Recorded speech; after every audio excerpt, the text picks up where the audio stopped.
Hello, everyone, and welcome to Uncivil Law, where, as always, we learn through the misfortunes of others. I'm your host on Civil Law, a licensed attorney in Texas, Virginia, and before the U.S. Supreme Court, and I hope, as always, you're having a great day. We turn our attention once again to the issue of the Murdaugh murders. The murders that happened in South Carolina, a place that I know and love because it's a place that I grew up in, a place I spent 20 years of my life. And the Murdaugh murders certainly captured the attention of the state and the nation. Murdaugh has been, of course, convicted of the murder of his wife and child in a shotgun murder at their place in South Carolina, this nice little hunting lodge kind of estate they had going on. Very nice property. We've seen pictures of it before. So kind of like a hunting lodge, but that's where they lived full time. You know, a lot of acreage, tree stands, ponds, lakes, rivers, trees, deer, everything one might want for that kind of lifestyle. Murdaugh, of course, himself was a successful lawyer, although he also cheated his clients in a somewhat unrelated matter, cheated his clients out of much money to the tune of something like $9 million. And we are now back here for the purpose of a status hearing with respect to the murders. Because there has been issues, as we've discussed plenty of times, with respect to the clerk of court potentially interfering with the process by potentially speaking to the jury or jurors about the substance of the case, which is basically a categorical no-no. And if it happened, basically demands a new trial, fait accompli. It's what we would consider in law to be a structural error, right? So there's kind of two categories of error, right? And this is in that second, more exclusive category. So normally when we talk about error, we're talking about an error that occurs as a manifestation of a properly occurring process. So for example, the judge makes a bad legal ruling. The judge makes a bad evidentiary ruling. The judge makes a bad ruling as to what witness can testify or what a witness can testify about, right? So those are errors that occur within a proper structure, right? There's nothing about the structure of the trial that's wrong, right? Everything that happens structurally should happen. It's just that there was a blown call, right? That's basically normal error analysis, just a blown call, right? Bad call as to what evidence should be admitted, bad evidence as to what questions should be, or bad ruling as to what evidence should be permitted, bad ruling as to what questions should be asked, bad ruling on a evidentiary issue, bad ruling on an objection. Basically, the judge made a mistake, as in an umpire making a mistake in a game. But the game itself was fine, right? There's nothing about the game itself that's wrong. The game was working as a game. The judge/umpire just made a bad call. In this situation, though, we're in category number 2. Structural error. Something about the game itself fundamentally was broken. So it's not that the ref made a bad call, it's that the game failed to function as a game because of a fundamental structural error. And this is in that category of structural error. This is if the clerk of court talked to a juror about the substance of the case, that's pretty much an automatic do-over. That is a forget all the harmless error analysis we normally do. We talk about harmless error analysis all the time. This is why appeals are really, really hard, because normally you have to not only find a mistake, but you have to find one that matters. But when it comes to structural error, you can just kind of forget step 2, right? Because all mistakes matter. So now you just have to find a mistake. And we're in that territory.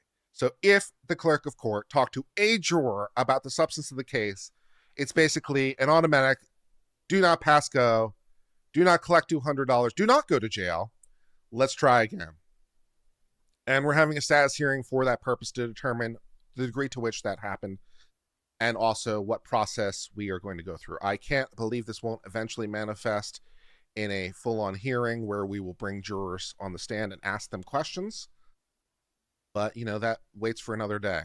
So for the moment, we're just trying to figure out, what are we doing? Where are we?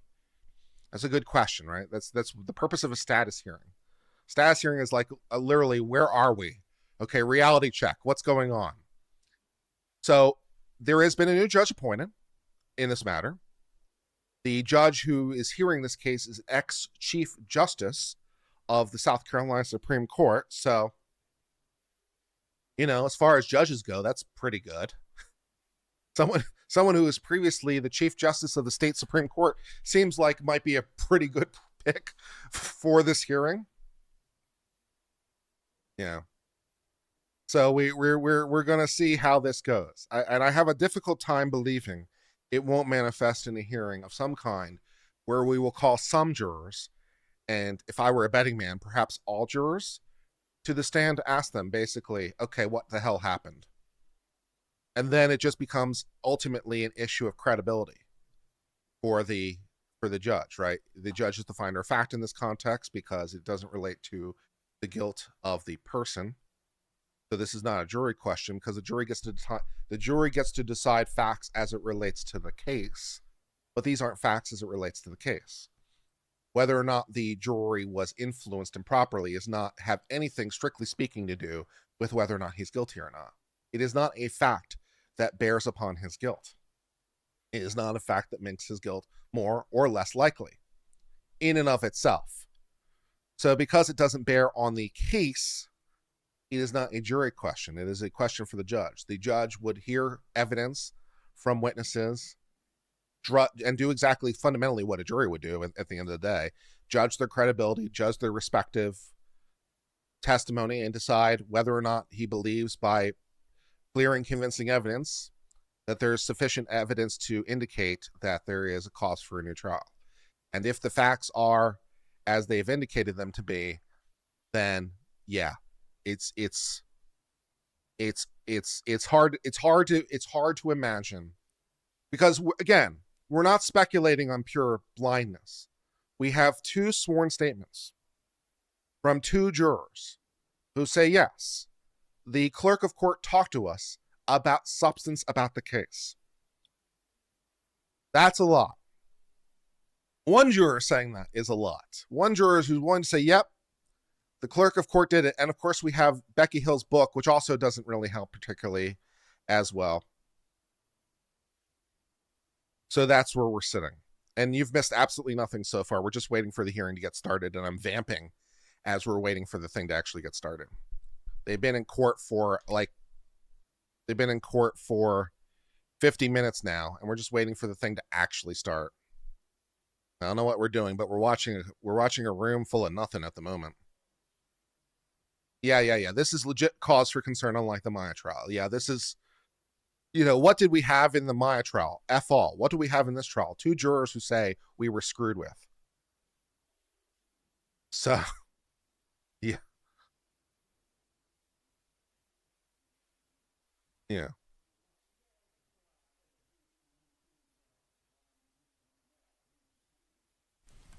Still no audio on my end, by the way, so before... There we go. Please be seated.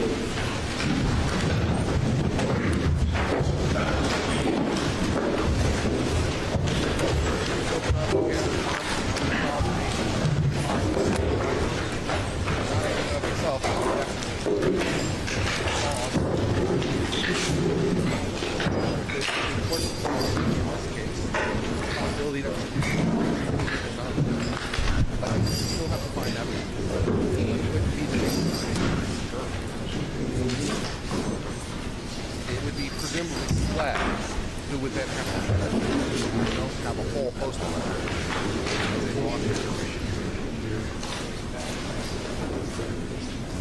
SLED is the South Carolina Law Enforcement Division.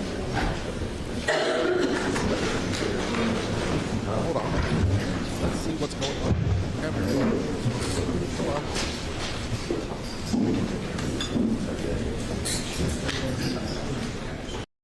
Check 1 2, check 1 2. I know what I did. I set up ducking the wrong way around. No problem. All right, carry on. I'll fix it. Kelly, allow the use of both of his hands, please, sir. We are. Thank you.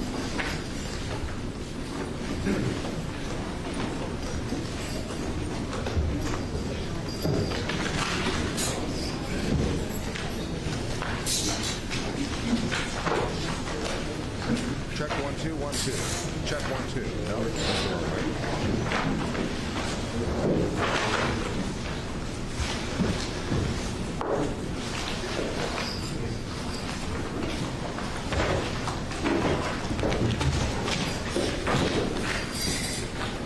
Check 1 2 1 2.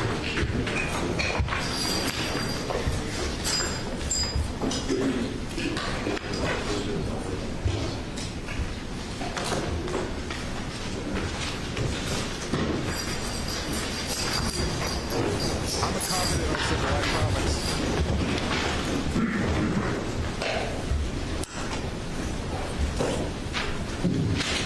Check 1 2 1 2. Check 1 2.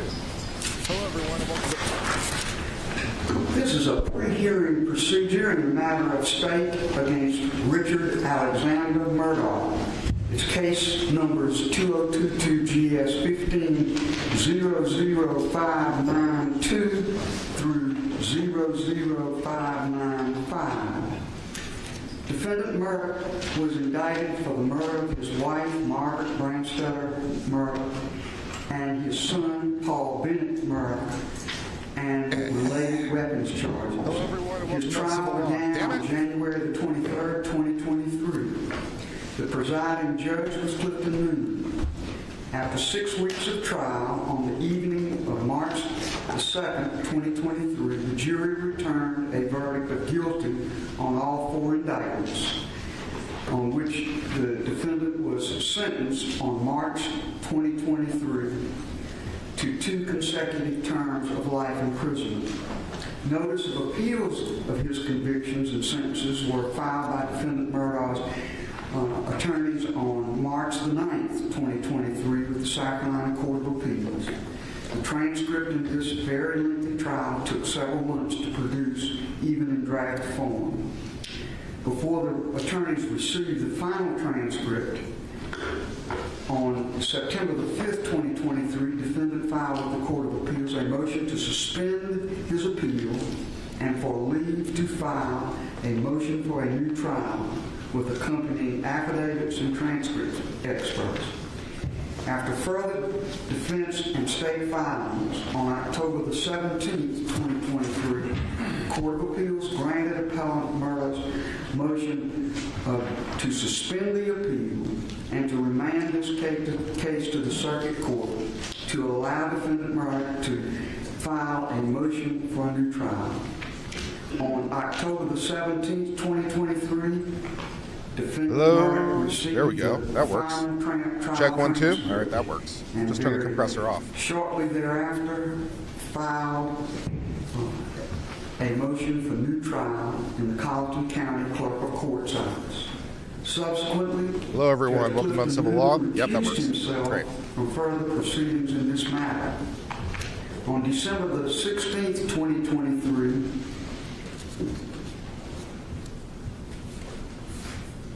on December the 18th, 2023, Chief Justice Donald W. Bailey signed an order appointing or directing that the Honorable Jean Hayford Toll, retired Chief Justice of South Carolina, be assigned exclusive jurisdiction for the limited purpose of presiding over defendant's motion for a new trial. I promptly contacted counsel in this case and set deadlines for briefing and arguments of the new trial motions. The new trial motions were set to be argued on January the 23rd, 30th, and 31st of 2024. And after several rounds of pretrial briefs having been submitted to me, I also set today's date for a procedural pre-hearing. Before I begin, may I say that we certainly welcome members of the media, and I thank publicly Attorney Jay Bender for agreeing to be the voluntary media coordinator for this matter, as he did for Judge Clifton Newman on the trial of this matter.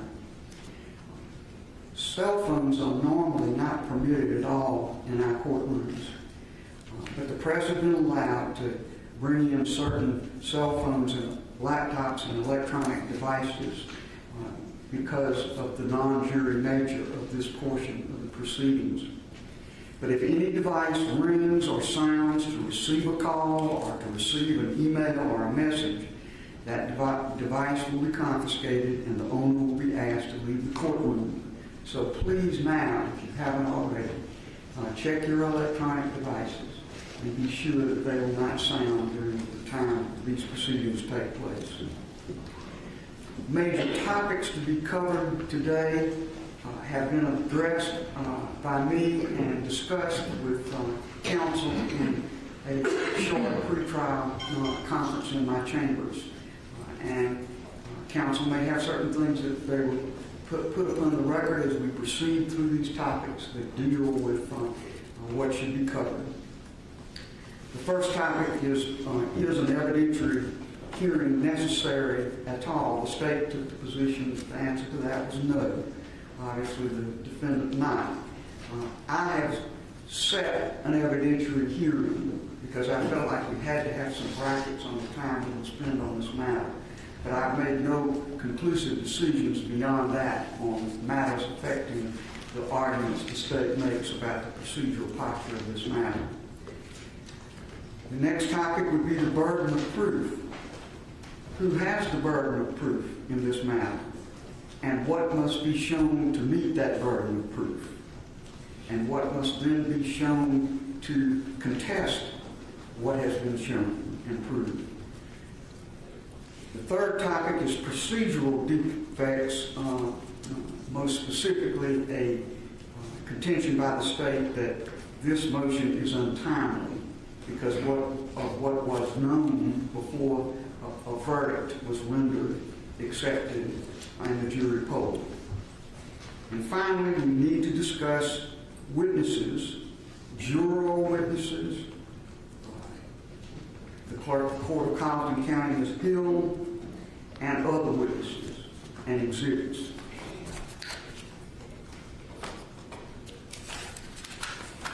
I note that at least one attorney in the room is an attorney for some of the jurors, and other jurors may have other attorneys. When I get to the portion of this discussion where we talk about specific witnesses, and if I am asked to hear from attorneys for the witnesses, I will at least consider that request. I don't know where we will be at that time in terms of what has been decided, but I will at least inquire about that. To that end, if you have not already, during the first break, be certain that all of you, the lawyers participating at counsel table, and any other lawyers that feel they may have some interest in the proceedings that would warrant comment by them, please give your cards or information about your contacts to our court reporter, Ms. Harris. With that, Mr. Harpoon, being you on the moving party, you may proceed. If it pleases the court, Your Honor, you've raised, I assume you want to go in the order in which you just... I would. Okay. You raised a number of legal issues from whether we've waived, I mean, a number, I forget the order in which you just took them, but Mr. Griffin is going to address those in seriatim based on what you said just a moment ago. As to the witnesses and the jurors, I will be handling that portion of the argument today. Very good. Mr. Griffin, we'll hear from you now. Yes, thank you, Your Honor. The first issue that you've asked us to address is an evidentiary hearing necessary? And the answer to that question is very straightforward, is yes, under established case law in the Supreme Court, the Fourth Circuit, and the South Carolina Supreme Court under Reamer. A Reamer hearing is absolutely necessary where there has been credible evidence presented that there's been improper third-party contact with the jury prior to their deliberations that frankly, whether it goes to the merits or not, a Reamer hearing is absolutely necessary.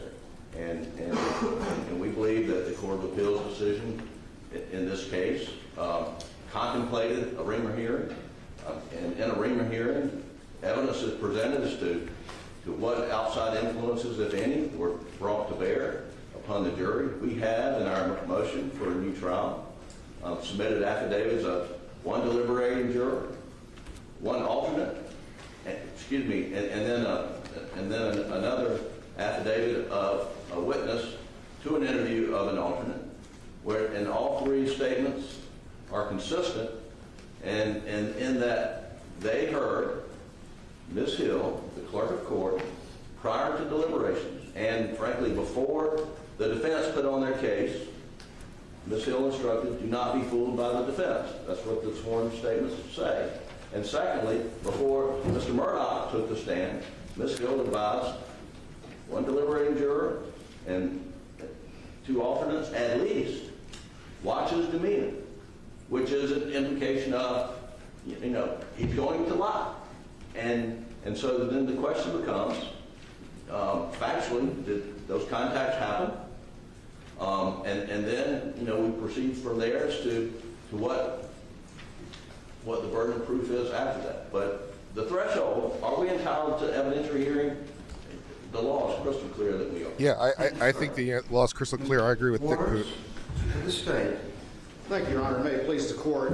Your Honor, obviously, you've addressed the issue of whether an evidentiary hearing is necessary, and the state certainly understands that. It is incumbent upon us, though, based on the law, to preserve our arguments as to procedural bar, and those are twofold. The first one, of course, is that a motion for a new trial must be filed within 10 days of the verdict unless there's after-discovered evidence. And I think an initial inquiry that needs to be determined is when the defense first learned of these particular allegations. In conversations with the defense, and they said they're going to give me an answer, that they may have had conversations with Juror 785 prior to her being represented, which was only a couple days after trial. So if that is the case and they were aware of these allegations, then we would want to argue to Your Honor and preserve the issue that this is not after discovered evidence and that there's a procedural bar in that regard. Secondly, we made the argument What a that the technical affidavits argument. on their face, the only deliberating juror indicated, and that's 630, in that affidavit only said that she voted guilty. She had questions but voted guilty because she felt pressured by other jurors. And of course the law is crystal clear in multiple cases that sort of internal debate, it's actually in Rule 606B, that's not any sort of misconduct or anything that is an appropriate venue or mechanism in order to attack the verdict. So for that reason, we've argued that their showing in their motion for a new trial is insufficient based on the case law for an evidentiary hearing because there is on its face no sufficient allegation of prejudice. That being said, of course, we fully understand and expect the evidentiary hearing will go forward, and we'll be happy to address burden of proof after the defense makes their arguments. Very good. All right. With respect to, Mr. Griffin, anything in reply? Your Honor, it does not appear that the state, takes a position contrary that a Reamer hearing is required. They're arguing that we have sort of waived the right to that hearing. There's no evidence of the record of that. I can assure the court we did not know of this information within 10 days after the trial. And when we learned of it, we promptly acted. That's all I can say. Well, in conversations with Mr. Harpootlian and Mr. Griffin, they were going to actually look into that and look at their paralegals' notes. So I fully rely on and trust the defense to give me a fair answer to that question. And then again, if there's an issue to be raised, we would raise that. We're not conceding anything. We just wanted to preserve our procedural issues. I don't think we need to go back and forth many times about this. I think I understand your position. Here is my position on the matter. First of all, I am not conducting a Rimmer hearing. Rimmer is a 1954 decision of the United States Supreme Court that deals with the question of influence of the jury and a motion for a new trial on the basis of after discovered evidence of that influence. I rely on the South Carolina decision of our Supreme Court authored by Justice Kittredge, State versus Green. And the Green decision specifically says that Rimmer is not the guidance that South Carolina trial judges should look to in conducting hearings on after-discovered evidence. Now, that says nothing about what the burden of proof should be, and I don't intend to say anything thereby. But I do intend to tell you right away that I will be relying on South Carolina's jurisprudence and South Carolina's jurisprudence specifically on what must be proved in a hearing of this nature and who bears the burden of that proof. All right.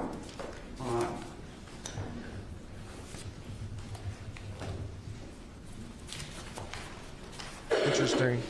And that moves So- to the very next topic that we'll now take up, which is the burden of proof. Mr. Griffin?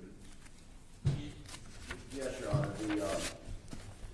As we cited in our papers, we believe that the controlling case in this instance, based on the scope of conduct as alleged, and that is conduct of a court official, here at the clerk of court, having communication with the jury about the substance or the merits of the case, that the standard to be applied is not Green, because Green, Judge Kitzer says that the contact by the bailiff was about a procedural issue, not about the merits of the case. Here we're dealing specifically with the merits of the case, and the Court of Appeals decision in State v. Cameron, we believe, is the controlling standard. And in State v. Cameron, and that was decided in 1993, and the court says, in citing Holmes v. United States, which is a Fourth Circuit opinion, says in this case there was a private communication of the court official to members of the jury, an occurrence which cannot be tolerated if the sanctity of the jury system is to be maintained. When there has been such a communication, a new trial must be granted unless it clearly appears that the subject matter of the communication was harmless and could not have affected the verdict. Now, we strongly believe that is the standard. Is the question of, was the subject matter of the communication harmless and that it could not have affected the verdict? And we are, that's our position on the standard. Your Honor, if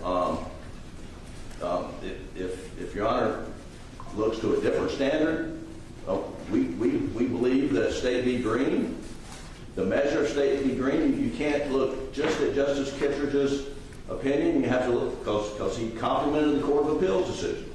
And the Court of Appeals decision absolutely applied the Reamer standard of the burden of production is on the defendant, but when the defendant produces evidence of a substantive communication to the jury by any third party, that's what Reamer is, by any third party, that then there's a presumption of bias. And that the state then has to overcome that presumption, produce strong, clear, and convincing evidence that it was harmless. And that was the standard that the Court of Appeals applied to State v. Green. And in State v. Green, the Court of Appeals says that this is the standard of the Fourth Circuit, and we follow the Fourth Circuit law in this area. Now, Justice Kicker says that the communication by the bailiff, which essentially said, if you're deadlocked, which they never were and never became deadlocked, then the judge may ask you to stay locked. I mean, that was the communication by the bailiff in Green, and Justice Kicker said that did not go to the merits of the case. Justice Kicker didn't throw out the Reamer presumption standard in State v. Green, Your Honor. And it's important, the Court of Appeals decision, looking to the Fourth Circuit, because, as Your Honor knows, this case, and I would encourage the Court to look at the Holmes decision out of the Fourth Circuit, which we cite, which applies Reamer. It applied Reamer in a habeas corpus case when they said Reamer is the clearly established law in the Fourth Circuit. And it vacated a death penalty conviction out of North Carolina because the North Carolina courts did not follow Reamer. And so the Court of Appeals decision in Green says we look to Reamer. Justice Kittredge says, we're not going to apply the Reamer presumption here because it didn't go to the merits. What we have in this case, and what we have, presented through proffer on the affidavits, something that goes to the heart of the merits. It's the defense. and it's the credibility of the defendant's testimony.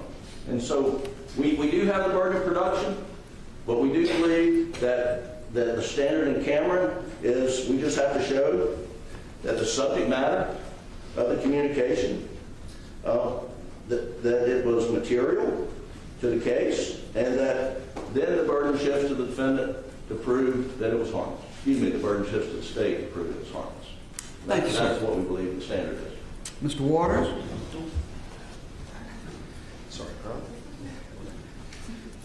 Carl. Your Honor, and I'm going to walk through some of the cases in South Carolina that address this issue. But as Your Honor is aware, of course, when we deal with these issues, we have two types. We have internal misconduct, and our courts have been reluctant. Rule 606 says this as well, to delve into that unless there are concerns of fundamental fairness, like racism and things like that. And then there's external allegations of external influence and that sort of thing. And that's what we're dealing with here today.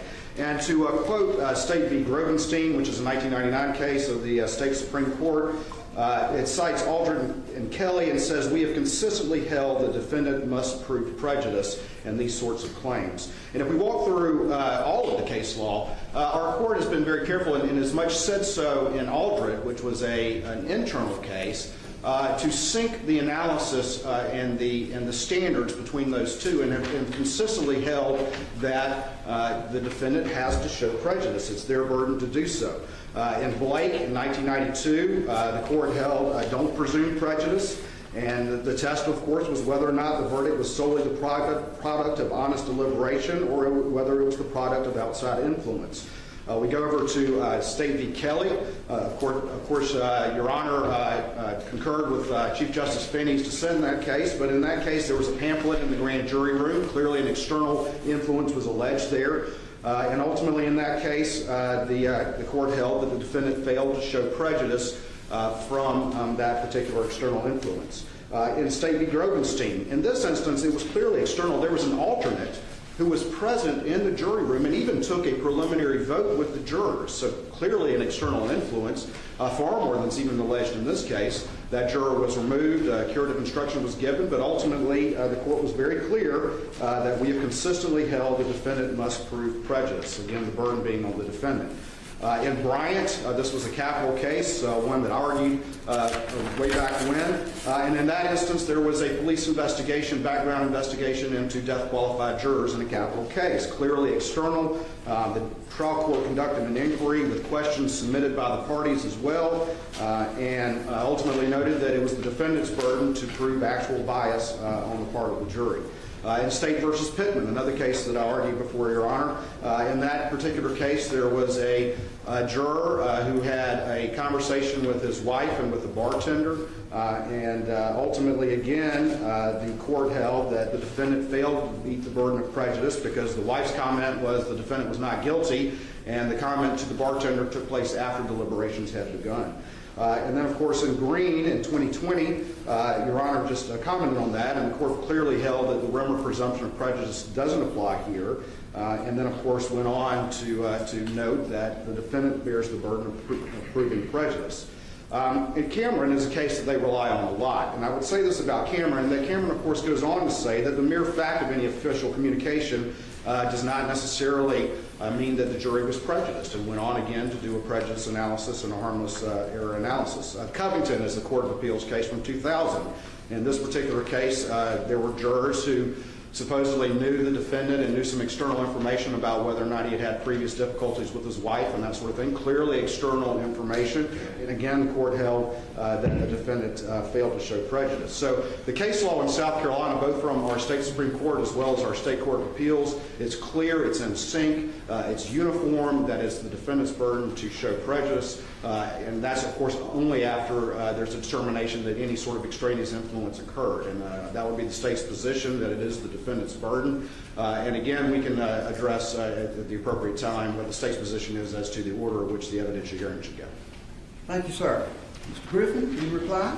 Yes, Your Honor. There is a tremendous difference in the law as to how the court analyzes juror misconduct, as in Kelly, where the juror reaches out to her pastor, gets a pamphlet, brings it into the jury room, And that was found during the course of the trial. The trial judge removed juror O, who had gotten a pamphlet, voir dire every juror to ask what effect that had and if they could put that out of their mind and then deliberate. So that happened during the middle of the trial, but it was juror misconduct. All the other cases that he cited the state relies upon are juror misconduct cases.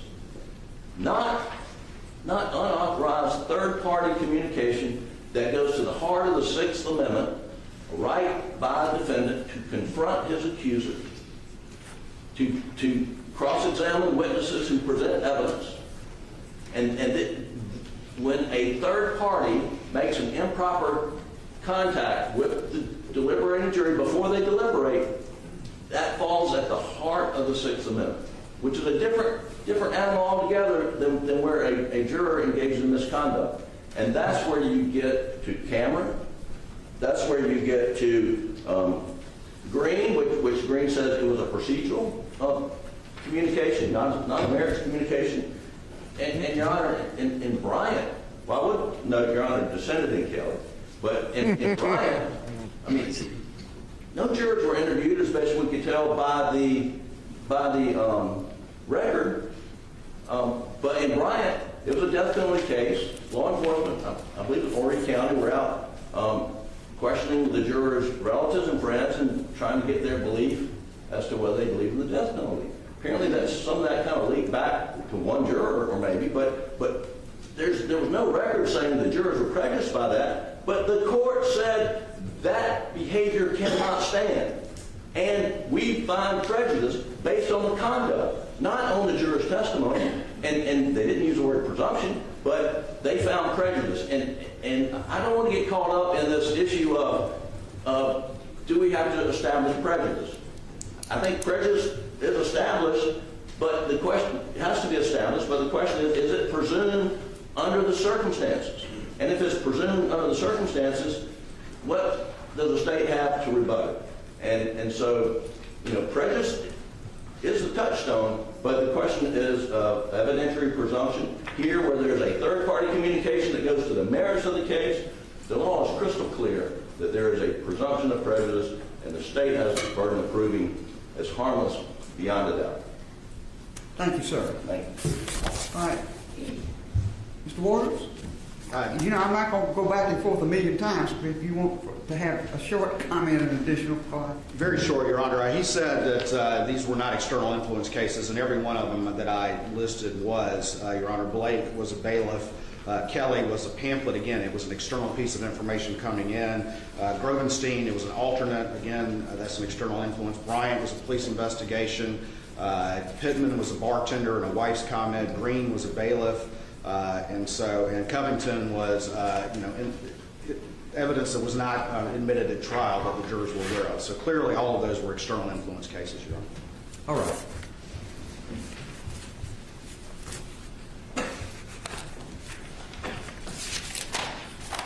We will discuss this, of course, when I have a moment to break, but they're obviously thick in legal discussion, so. I do not regard State versus Cameron as the guidance that needs to be used by me in making a determination about this case. It's a Court of Appeals case.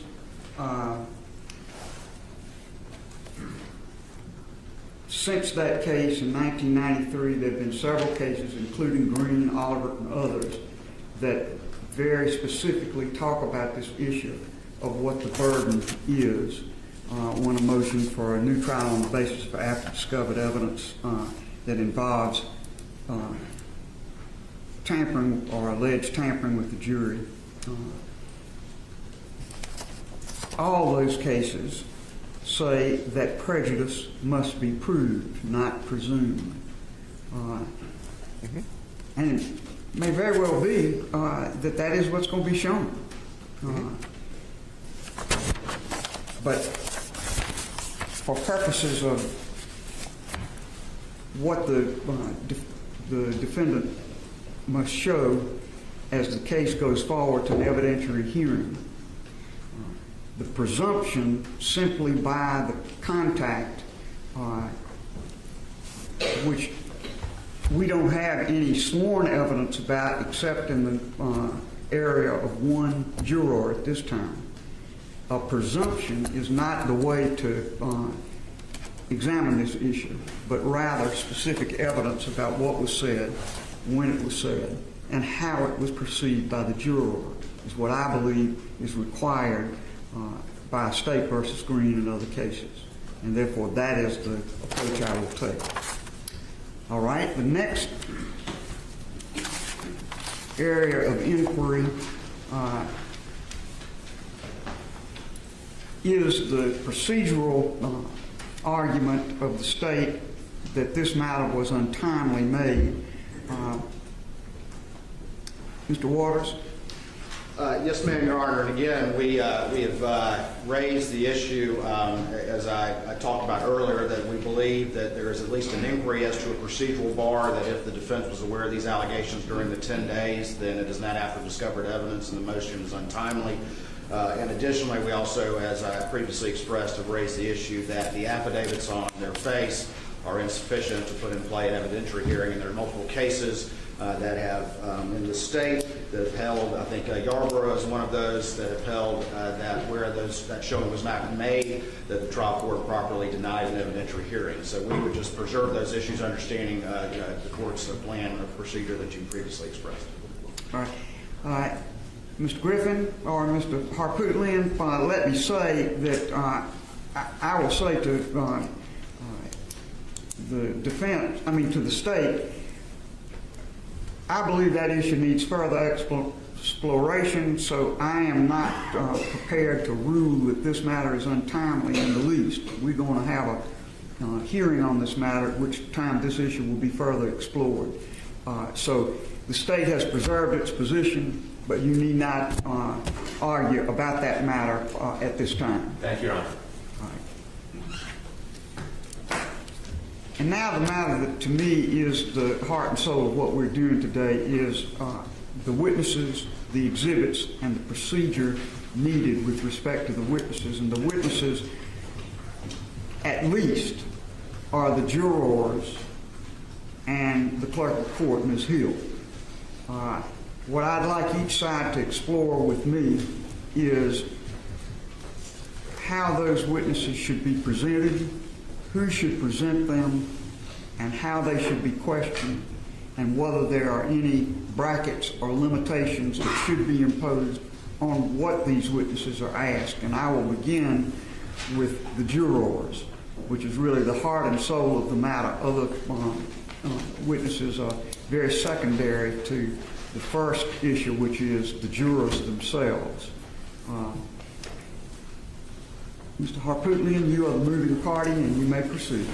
Your Honor, we agree all 12 jurors should testify. I think both sides agree, Your Honor, to question those jurors. The only question is, not only question, but the first question would be, as Your Honor questions these jurors, would you, in all the cases the judge questions the jurors, would you want suggestions from us as to what additional questions after they respond to your questions, that raise additional questions? That's number one. Number two, each one of these jurors, except of the original 12, I think all have been interviewed. Maybe 2 have not been interviewed by SLED and given statements, recorded statements. The rest have all given recorded statements. And then SLED prepared a memorandum of interview. We have reviewed all these videos and the MOIs, and I can tell the court that the MOIs aren't consistent in many instances with what was said on the video, to the extent that information was left out. Now, if Your Honor is going to be very restrictive and ask, did the clerk communicate something to you, and did it affect your decision? I guess that's what we're hearing, Your Honor, when you're following State versus Green. If you're going to say that, ask those questions. There's some of these jurors who indicated they heard the clerk say what the juror that gave the affidavit for us say, and I think they're going to say it didn't affect them, which is fine. If it affected that one juror, we believe that's enough. That juror has obviously given an affidavit to us. The alternate, which was excused, and we keep calling her the egg lady, but she was also excused, the alternate because she wasn't needed, the egg lady because the judge found that she had contact with people and discussed the case. They further indicated that the court said what we say she said, and we believe they should be examined. We'll be happy to do that, or the court can do that. So there are witnesses, and then we have the court herself. I talked to her lawyer this morning, who indicated she has not made a decision as to whether or not she would assert any constitutional right not to testify. And obviously that would be on a question-by-question basis. Maybe, I don't know, I mean, we're not ready to argue what the standard is on the Fifth Amendment this morning. But if she does testify, there are literally thousands of emails we furnished last week by Colleton County, some information furnished by SLED this morning and the Attorney General, which might be utilized, I can't say right now what it would or wouldn't, depending on her answer, to impeach, to contradict. So I can't tell you what exhibits there would be or what we would do because I don't know what her answers are going to be. We believe we should be able to examine her as a hostile witness. We should be able to call her as a witness because the burden is on us, as Your Honor just enunciated. Now, the only other thing I would say is this. Even if Your Honor determines that a piece of evidence or a question is not admissible for your consideration for purposes of the appellate record, we believe we ought to be able to make a proffer. So it may be that Your Honor allows us to go forward, and then in your decision decide it's not relevant, in your decision decide you didn't consider it, or whatever. But a stop and go is going to elongate that hearing dramatically. And again, since you're the finder of fact, you can decide not what a jury's going to hear, but what it matters to you. So we think that the examination of the court should be wide open, and we think that the exhibits we would use to impeach her, we would attempt to keep it relevant to the specific issues in this case. I mean, her son has been indicted, for instance, her son's been indicted for wiretapping. There seems to be some inference, at least what we read in the paper, we don't have any specific knowledge, that she was aware of that and that wiretapping was in relation to some ethics complaint about her. That's not relevant. We're not going to ask her about it. Now, we're continuing to examine whether or not there is some connection there, and we're investigating that. But at this point, I would tell you that's not where we're going. Where we are going, by way of example, is we have been furnished an email that she got on February 24th from somebody, which was a photo, a screenshot of a looks like a posting on some sort of Facebook page, where the ex-husband of a juror, not the egg lady, alleges that his ex-wife has been talking about the case and she is going to vote guilty because she hates men. Now, we know she got it. We know she got it on February 24th, yet on the morning of February 27th, she tells in the chambers, a hearing we were all present at, that she had seen a Facebook page posting by egg lady's ex-husband alleging that she was talking about the case and she didn't think he was guilty.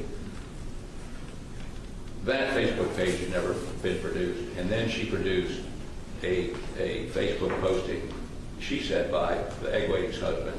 Turns out to be a guy I interviewed in Georgia apologizing for what he had posted on Friday night, which concerned his wife's aunt meddling in their marriage. I think that's fertile ground for cross-examination. Your Honor may disagree with me, but I still would like to put those items into evidence for the appellate record at the time. The last thing I would say is this. In terms of Your Honor questioning the jurors, we need instructions from you as to whether you want, if you finish with the juror, do you want us to submit questions to you? I doubt you're going to let us question them. How is that process going to work? And will that be done someplace? Will it be done in this courtroom? Will it be done somewhere else? And if the jurors are going to be questioned outside of this courtroom, will there be a way for the public to hear what they have to say? Thank you for your indulgence.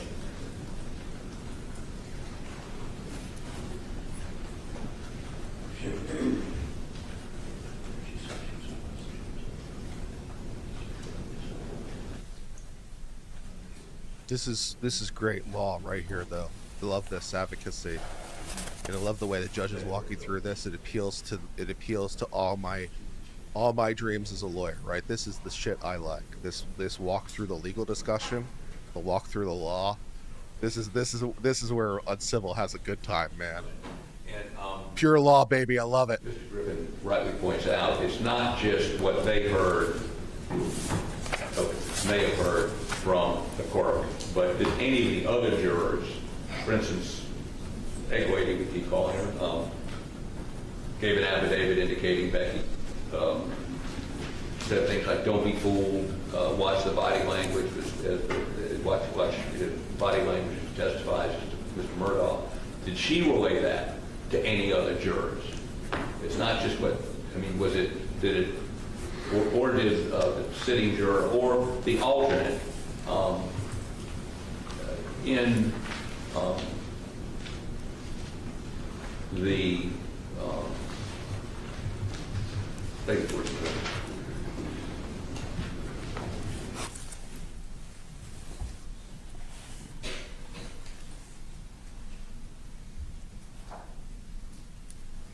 This is good stuff.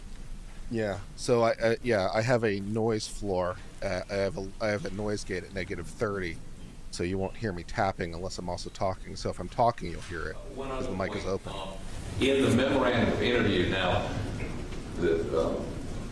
and then a limiter at -9, so it doesn't blow in your ears. Mr. Lewis objected to any videotaping or audio taping of the court in which she was interviewed. But in the memorandum of interview,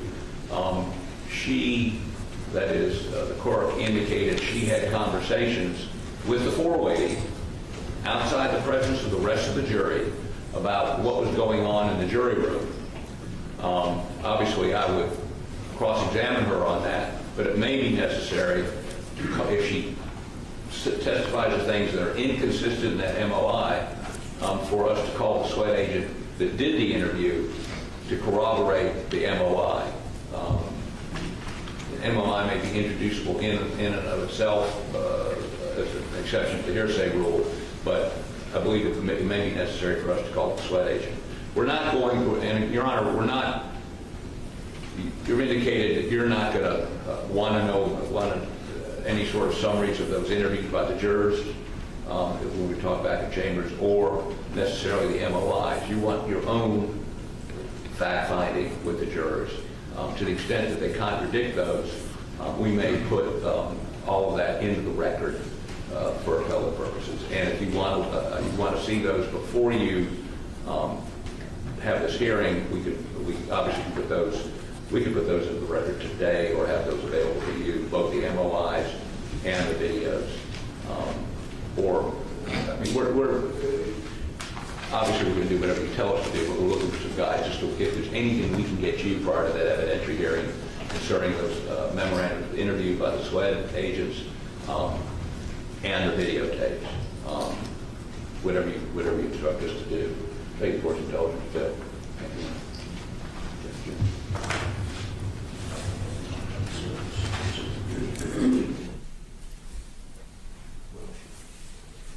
Your Honor, we mentioned, and Mr. Griffin reiterated to me just now, and obviously you don't need to tell us this today because we're not going to be doing the questioning, but there is the consideration of 606B and the the incursion into deliberations.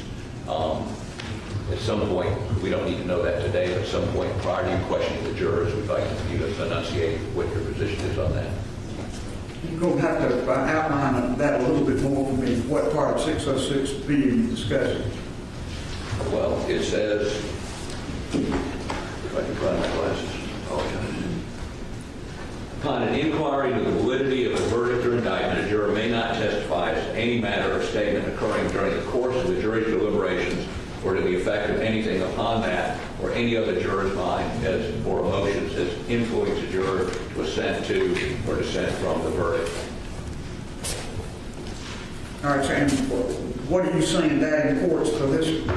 Well, I mean, for instance, if we show you, we prove to you that the court said, do not be fooled, or, you know, watch Murdaugh's testimony, watch the body language inferring he was lying, he will be lying. One of the issues is if the juror who sat during the deliberations and said that the court said that, did she discuss that with any other jurors? Did she infect the jury? Does this allow you to do that?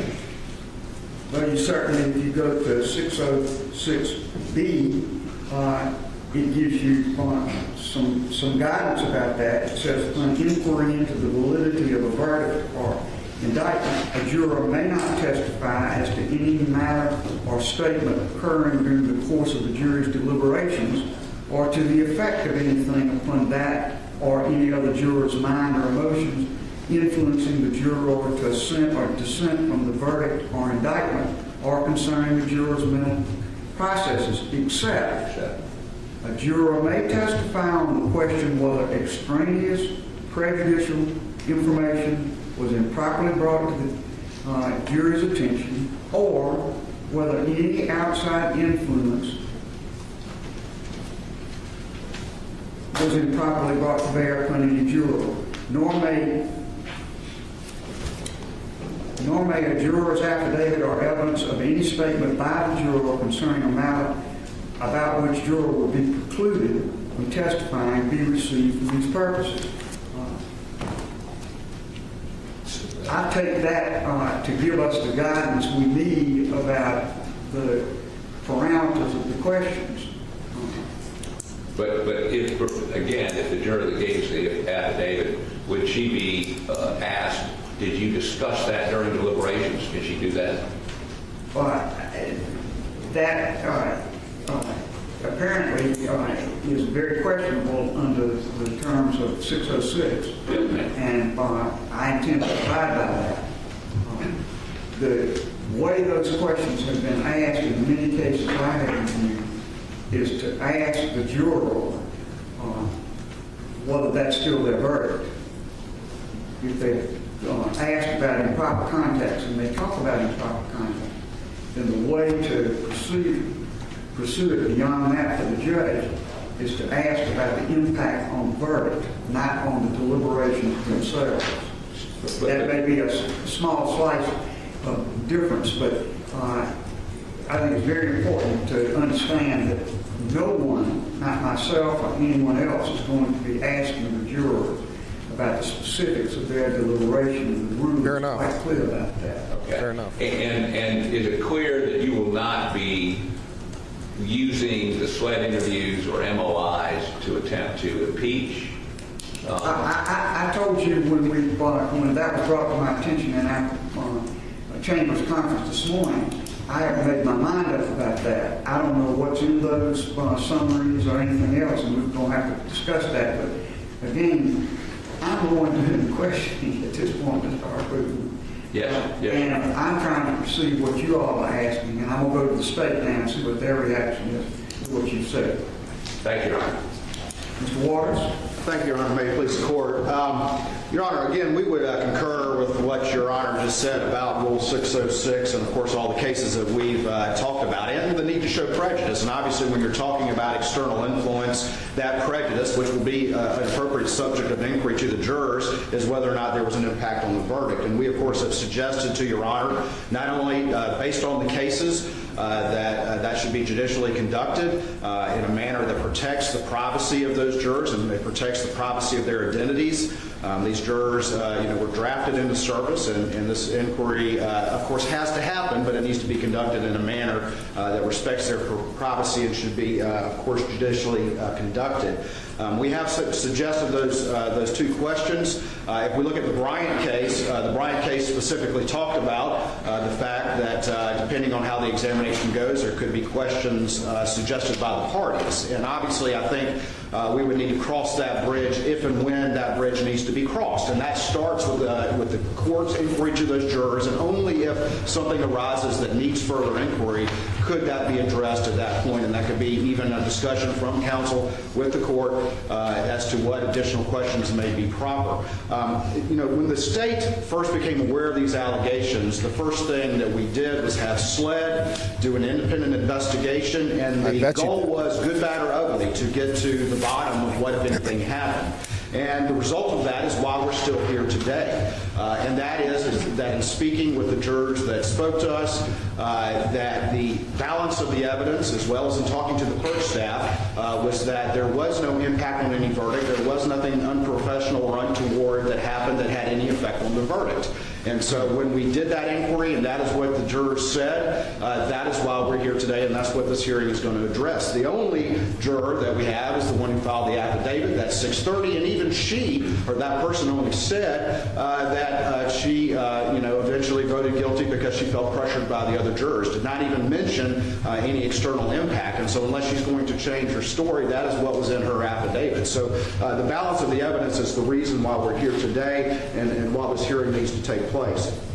Your Honor, as far as inquiry to those jurors, again, there could be a need that the parties would suggest questions, and it could be, depending on how things go, that the affidavits or maybe even the recordings, all of which have been provided to the defense, the full recordings of those interviews of any potential witness in this case have been provided to the defense. It could be that issues could arise from either the state or the defense as to impeachment. And we can address those issues as they arise under the appropriate rules, 608, 613, and the like, dealing with not only prior inconsistent statements, but other evidence that would be properly impeachable. Ultimately, I do need to address one thing as it deals with all of this, and that is the defense's contention that somehow the clerk is a party opponent in this particular case, and we believe that that is incorrect. Obviously, there is a hearsay exception or a non-hearsay determination in the evidentiary rules, I believe in 801, that excludes statements of a party opponent. But just because the clerk is an elected official and of the state, that does not make them a party opponent in the way that term is defined. A party opponent is an active litigant before the case, and that is, I think, a difference. So we would certainly say that I'm not sure which way I would go on that or not. As it relates to Ms. Hill and any testimony that she may provide. I know there's been some discussion about the order in which the witnesses may be called and whether or not Ms. Hill would be a hostile witness. And obviously that's under Rule 611 and I believe C, which will allow leading questions, if a person is hostile. I think, again, at this point, I don't know that any showing necessarily has been made, but I understand the defense may raise that point and we may have some arguments at that time. But I don't know that there's been such an identification between Ms. Hill and the state that would allow, A, her to be identified as a party. I think that's far out of bounds, but also that she would be applicable to allow defense leading questions under 611C. Your Honor, in looking at the type of examination that would need to happen here, and again, the issue also arose of the Fifth Amendment. And I know that the defense would like to brief that issue, and we're happy to respond. We don't know exactly how that might arise in the course of any examination. We need to cross that bridge again when we get there. We would say, though, that the Fifth Amendment is question-specific, and so, again, it may be something that this court has to rule, as is any sort of evidentiary presentation, question by question, based on any objection by the parties. So it's kind of hard to say that exactly what the blanket position would be until we actually get to that determination. Ultimately, the defense referred to some information provided this morning. Actually, both sides exchanged last night their communications with the clerk during the course of the trial. So both sides did that last night, and there were a lot of communications with the defense as well. And so again, I just want to point that out in that there's any sort of allegation or insinuation that the state's not providing information. We've been very diligent about providing any and all information to the defense, and if any additional information arises, we will continue to do so. But both sides exchanged that last night, and of course, there's been some reference in their filings as to emails that were forwarded from the clerk to me and to my paralegal, and they've actually even listed me on the witness list. And Your Honor, as we have had a chance to peruse the defense communications with the clerk, there was just as much communication and offers of help. It was just a uniform across-the-board courteousness that's reflected from those. So we think that that's a non-issue, and we think that should not be something that arises during the course of this evidentiary hearing, at least as it would require communication from or testimony from attorneys. Your Honor, ultimately, as we look at the inquiry that will need to be conducted, as the state has made clear, it starts with the jurors. And only if something arises in that inquiry, further inquiry to those jurors may be necessary. And that could be in discussion with the parties, as I've stated before. And then I know Your Honor has indicated the clerk should testify, and we certainly understand that. The clerk filed an affidavit denying any of these allegations. And so, again, as we address the clerk's testimony, the state would have objection to some of the information I believe the defense would propose to examine her on. We believe that an inquiry should be limited to what is appropriate and relevant impeachment, but not should be just a far-ranging fishing expedition or full inquiry into a lot of subjects that have come up since the trial that we believe are not relevant to any inquiry that is before the court here now. Obviously, rules 404, 401, 402, and 403, as well as, which of course address relevance and 403 objections, 404, which addresses other crimes or wrongs or acts, Rule 606, or excuse me, 608, which addresses inquiry into other specific acts and impeachment, and Rule 613, which talks about prior inconsistent statements. All of those rules potentially could come into play depending on the nature of the testimony and the nature of the inquiry. But there have been allegations since the trial about the book, about this wiretapping case, about investigations into alleged use of office for improper gain. But again, all those are subsequent to the trial. And so again, depending on how the testimony goes, the state would raise appropriate objections at that time to limit the inquiry to what is appropriate for what is before the court we would submit, and that is what occurred during the trial. So we would make those particular evidentiary objections as things developed. Ultimately, that would be the state's position. I know that we're trying to put as much meat on the bones as we can at this particular point in time, but I think the reality is that the court's inquiry to the jurors will really determine the nature of the inquiry that needs to proceed from there. And at that point, the state would take the positions that I've outlined here today. You reply. Please, of course, Your Honor.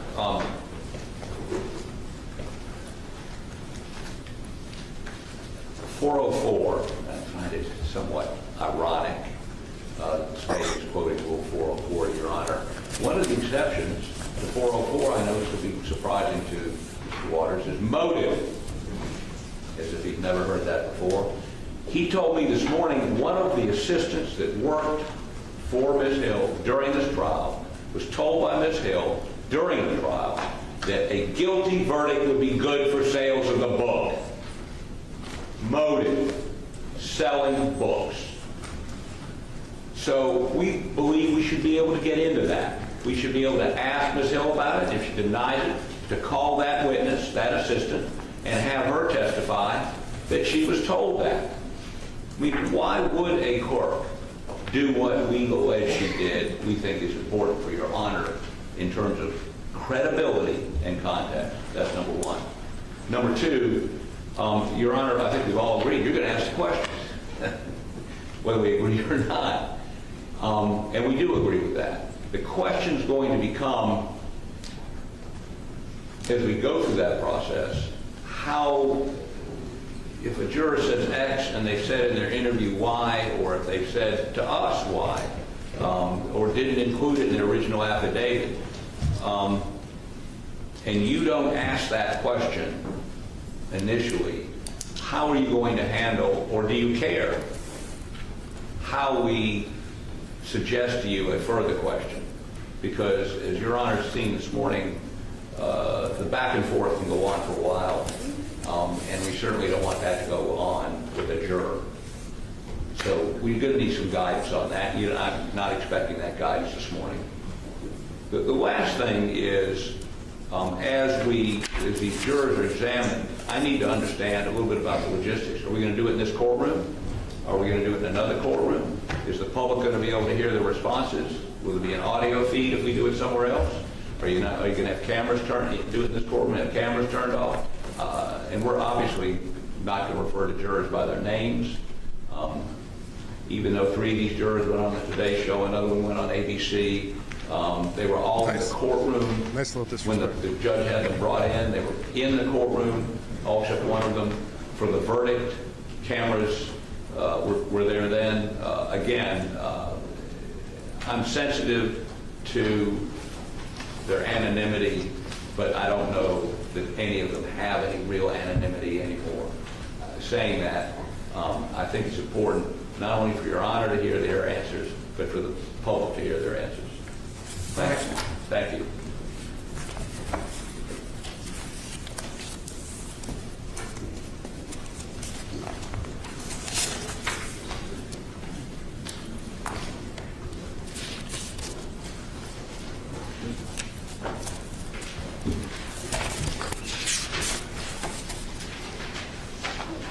There's a lot to unpack here. This is going to take a second. But I've been loving this discussion, the back and forth of it all. All right. With respect to the jurors first as witnesses, I will be doing the questioning of the jurors, and I will notify the parties pretty promptly what I intend to ask the jurors.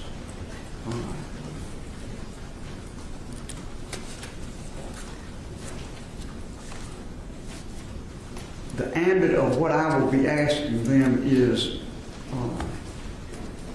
informed by the question of whether improper contact was made with them and whether it affected their verdict.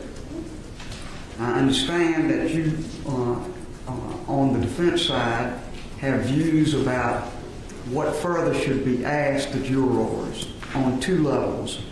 One, as a predicate to what you want to do with the clerk herself in examining her. And 2, as a means of further attacking the credibility of the clerk in her testimony. I have not seen any of the SLED material or memoranda concerning the state's summary of these interviews and so forth. I will be open to receiving that if it's done promptly, because we've got a hearing coming up the 29th, and I want there to be plenty of time to revise any current ideas about who to subpoena, who to call as witnesses, and who has to do that. But I can tell you that I am very, very reluctant to turn this hearing about juror contact into a wholesale exploration of every piece of conduct by the clerk alleged to have been improper on its own, indicative of her characteristics or personality or anything of that nature. This is a very focused inquiry that deals with this jury and what impact contact, if any, had on this jury. So I am very mindful of the limited nature of it. As I say, I'm not excluding submission in advance of information that would take the questions beyond the limited questions I've initially indicated. But I will be very hesitant about any of those questions as it involves propounding those questions to the jury. As it involves questions to Ms. Hill similarly, this is not a time to explore every mistake or incorrect statement or false statement that ever has been made by this witness. I am the judge of the credibility of this witness for purposes of this new trial motion. I don't think it's necessary, nor do I think it's proper, to explore each and every impropriety alleged to have been committed by the clerk. At the same time, what specifically should be asked is something that I will look at as I look at the submissions that are made before the hearing takes place about what is requested to be allowed as topics for questioning of the clerk and what exhibits should be used. I can't imagine allowing thousands of emails to be made exhibits in this process. Either emails sent by her to attorneys in the case, to other court officials in the case, or to other individuals during the course of the trial of the case. I certainly will try to preserve the appellate posture of defense in this regard, but I will put certain limitations on just a wholesale exploration of every problematic piece of conduct, ethical, dealings with the county, and so forth. This is a very focused inquiry about this jury and its ability to render the verdict it rendered in an impartial manner. So I say that to tell you that when the clerk is offered, and I think the clerk is going to have to be offered as a witness, the whole allegation revolves around the contention that the clerk made contact with the jury about matters material to their verdict, that contact was improper, and that it impacted their verdict. There's a whole lot more that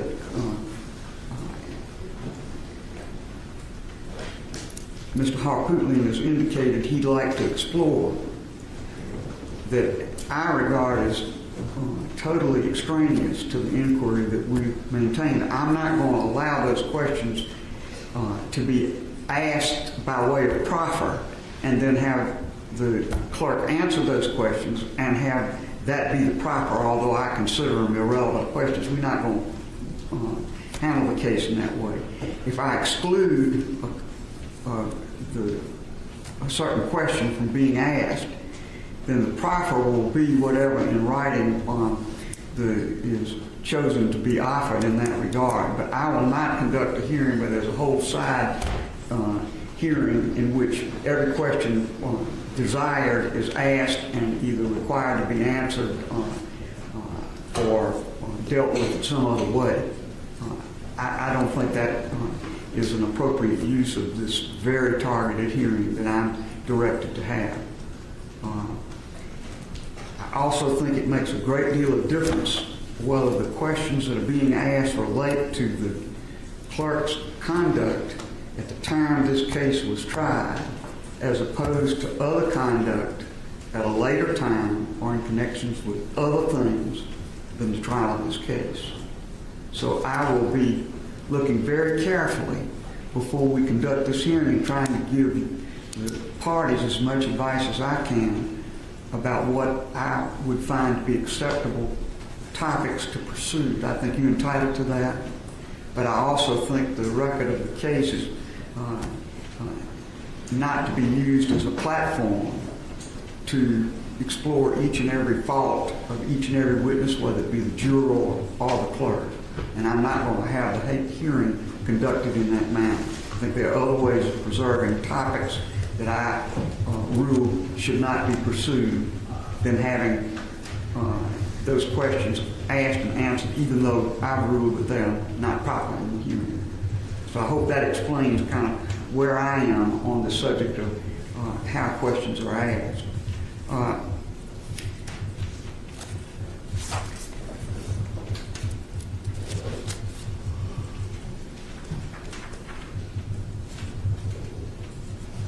And therefore, some of the suggestions that are made in the filings you've made with me about the additional witnesses you'd like to call and subpoenas, I think we need to be sure we're all on the same page about what is acceptable in evidence and what is not. But I can tell you that I would not allow the subpoenaing and examination of attorneys in this case, of the judge who heard the case,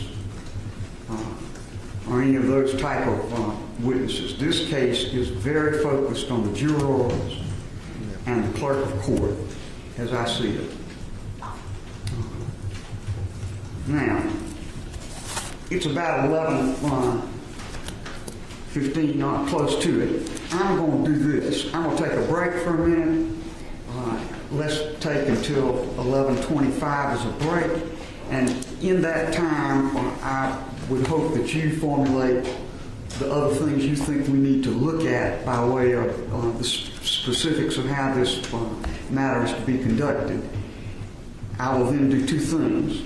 When I come back, ask you for further ideas, both sides, as to who should be called, get very specific about who can be called and who cannot, who should offer these witnesses. And I would also at that time ask those who represent potential witnesses in this matter to come forward and have a conversation with me about your position on behalf of your clients. I think that's particularly important because as we have the actual hearing itself, I've never heard of a situation where a witness can have their lawyer actively participate in the examination of the witness in a proceeding in which the witness is being offered.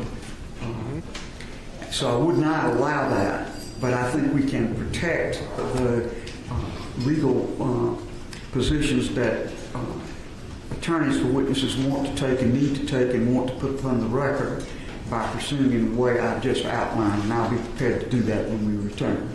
All right, court will be in recess. Thank you, Your Honor. Thank you, Your Honor. All right, cool. That was a lot of stuff, man. What a great legal discussion though that was. That was great. So yeah, so the only thing that was different than what I really expected to hear was the judge indicating that they would need to find that it did make a difference.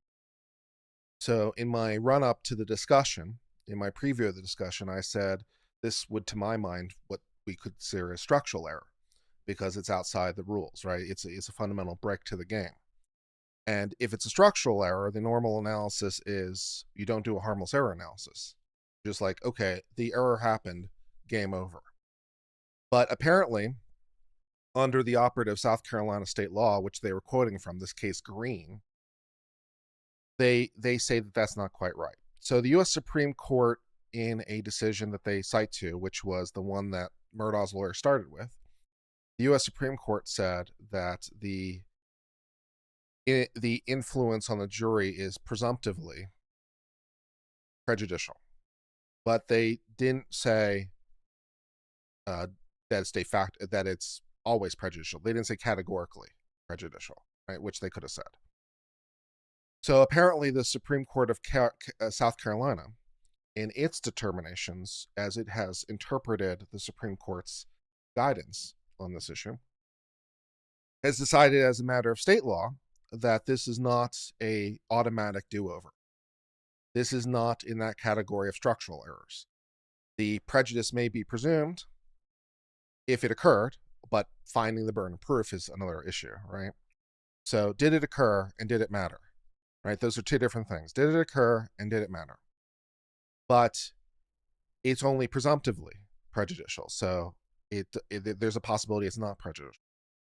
So I really liked this discussion. It was very thorough discussion of the law. And both sides were basically doing exactly what you would think they would do. And both sides were incredibly competent. It was a great legal discussion.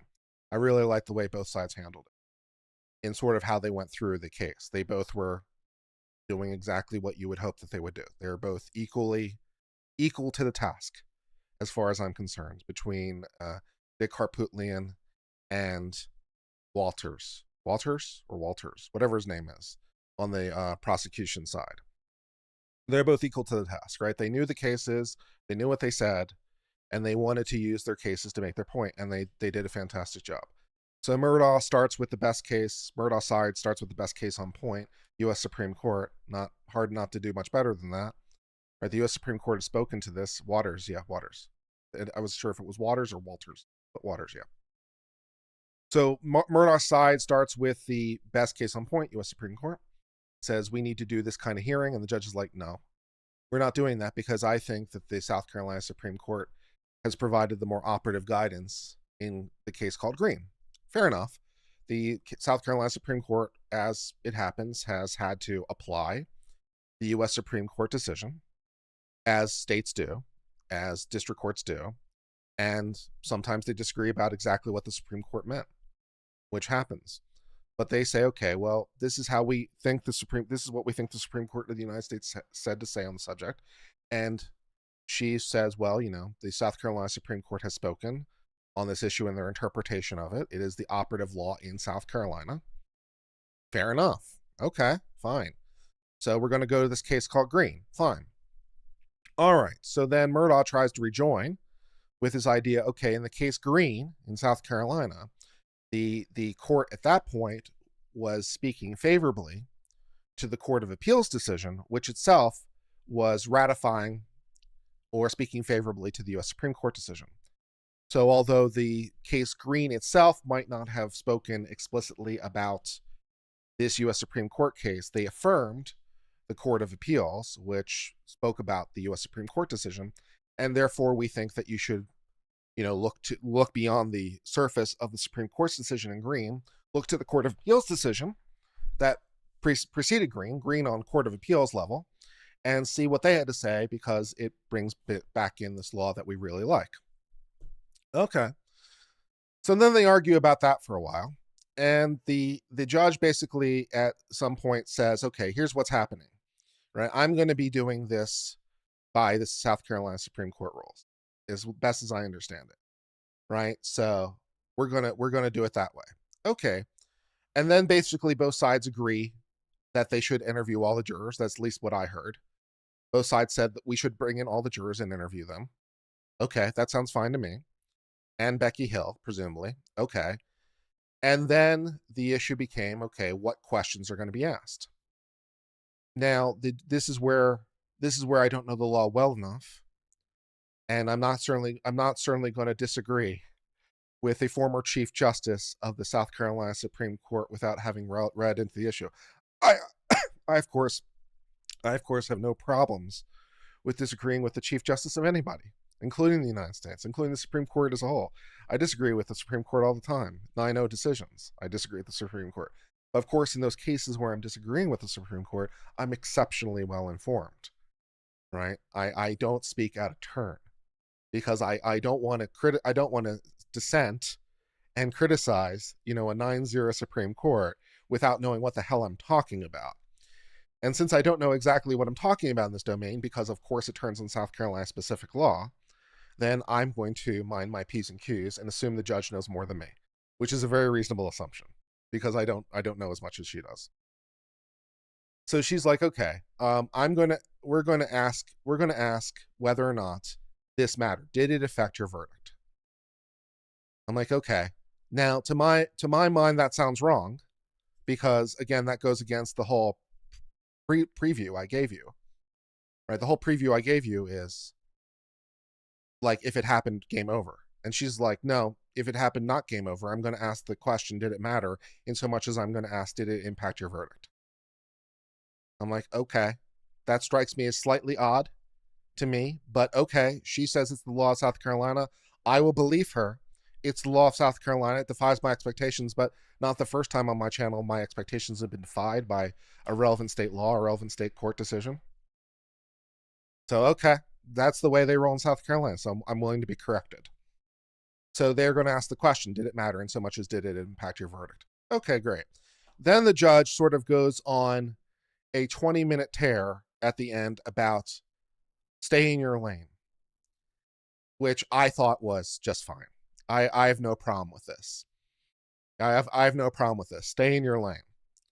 And because she is chastising, and I think quite correctly, the defense that, look, the issue we're trying to solve is a very specific issue. In law, the question you ask is very important. We've discussed this a lot. In law, the question you ask is often more important than the answer. The question drives the answer. So the exact question you're asking is a very important thing. And you see this for particular at the U.S. Supreme Court in particular, where they manifest about what the question presented is. Literally, what question are you asking the Supreme Court? Right? And that becomes a big part of the thing. What question exactly are you asking? And that matters a lot. So she basically is doing the same thing. It's like, look, let's keep our eye on the ball about the question being asked. The question being asked, as she defines it, is, did the clerk of court interfere with the jury as it relates to the substance of the trial, the material of the trial? Not, do you guys want dinner? Not, how you guys feeling? Do you want to go home for the day? Not, can I get you a cup of coffee? Not logistics, not, assistance in that way, but material. Did she talk to the jury about material? Like, for example, you shouldn't believe this witness. You shouldn't believe this. They're going to lie. Stuff that is material to the case. Did she speak to them about the subject matter of the case itself? Right? Okay. And then did it matter? And she's like, okay, so that's the question. And so decidedly what I am not going to do as the judge is speak to any other questions. So get that just right out of your mind, right? Just get that completely right out of your mind. We are not doing this. And I'm all over here like, I'm here for it. I'm here for it. I love this. I have no problem with this. This is not an excuse to raise every issue under the sun. This is not an excuse to re-examine all the things. This is just one very specific thing, keep in your lane. I'm here for it. So she's like, look, I can't see any reason why we're going to bring in like hundreds or thousands of emails about what Becky Hill sent to other people. And we're definitely not getting into what happened in the deliberation room. We're definitely not doing that. So get that out of your mind. We're definitely not asking what did you guys discuss in the jury deliberation room. So you can just forget that right now. We're definitely not getting into, any sort of broader issues. We're definitely not trying to figure out, like issues with evidence that was brought in at trial, whether it was too prejudicial or not. Like, we're not doing an analysis of whether of some global sense of whether or not Alex Murdaugh got a fair trial. That is not the issue we're trying to solve. We're not trying to solve it like we're the Court of Appeals, trying to determine if he got a fair trial, right? So we're not going to have discussions about what this witness testified to or about this piece of evidence or whether this evidence was unduly prejudicial or any of that bullshit. We're also not going to be asking any questions about what the judge did because no one's made any allegations against the judge with respect to this issue. So we're not doing that. We're not getting into did the judge do it bad. We are keeping our eye focused on the ball, people. We're only asking in so many words, did the clerk of court talk to them in a substantive way, and did it influence your verdict? Okay. Now, Alex Murdaugh's team interpreted this as being literally just those two questions, which I'm not sure is exactly what the judge had in mind. But she's like, okay, we're staying on these two topics. Like, I don't think the judge meant literally she's only going to ask those two questions. But that's the scope, right? Scope, that is the scope. Questions within the scope. And then she says, I'm going to ask all the questions. I have no problem with this either. Yeah, I have no problem with this either. Just as the same way that the judge asked all the questions with respect to juror number 1. And when the parties wanted to ask questions, he excused the juror to ask them what other things they wanted to ask, and then brought the juror back in, and he asked all the questions. He did not allow the lawyers to ask any questions directly. Based. I'm here for it. Yeah, judge is a woman. Judge is a woman. Yeah, judge is a woman. She's an 80-year-old woman. And so I'm like, based. So she is going to ask all the questions, fine. And she's going to sort of indicate to them what sort of questions she's going to ask. And we're going to have a hearing. So we're going to have a hearing at some point in the future. We know there's going to be a hearing. It appears that we're going to call every single juror to the stand. It appears we're going to call Becky Hill to the stand, whether she pleads the 5th or not. Although I don't think she actually can plead the 5th, to be honest. I don't think she can plead the 5th because she's already made a sworn affidavit under oath, right, saying she didn't do the things. I'm not even sure she can plead the 5th, to be honest, because Becky Hill's made a sworn affidavit on the exact subject matter. So I think she might have waived her 5th Amendment rights. But that will be another discussion for another time. But I don't think Becky Hill can invoke the 5th. So we'll see whether or not they try. And then there was also some sort of discussion about the degree to which the lawyers or any of these witnesses, the jurors or Becky Hill as the case may be, would be allowed to, in any sense, participate while the witness is on the stand. And the Chief Justice of South Carolina, retired, correctly points out that that's not how that works.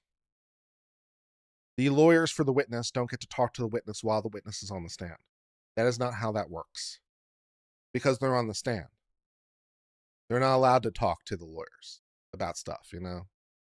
And the lawyers themselves are certainly not allowed to participate. That is not how that works. So it's like, yeah, sure, they can have lawyers, but they can't, participate in a substantive way while the thing is happening. They're not going to be allowed to play part of this. And so, okay, fine. That's fine. So the lawyers can be there, but they're not going to be really participating during the thing. I'm not even sure if they're going to be allowed to object or not, but that will wait for another day. Can a waiver be revoked for a fundamental right? You can waive your fundamental rights if that was the question you asked. Yeah, and by giving sworn statements under oath, I think she's arguably waived her 5th Amendment right.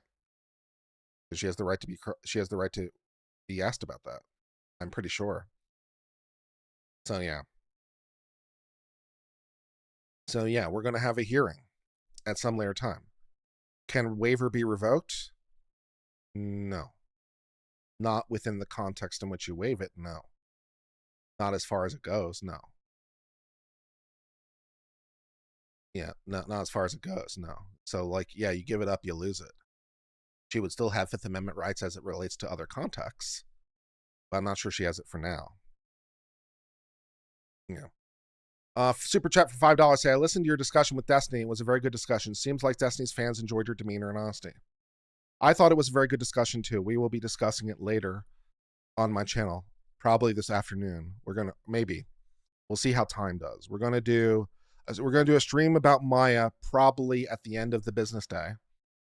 I have 4 documents relating to Maya, but I've heard rumor that the judge might also issue a judgment today in the Maya case, and if that happens, I'd like to roll that into the discussion.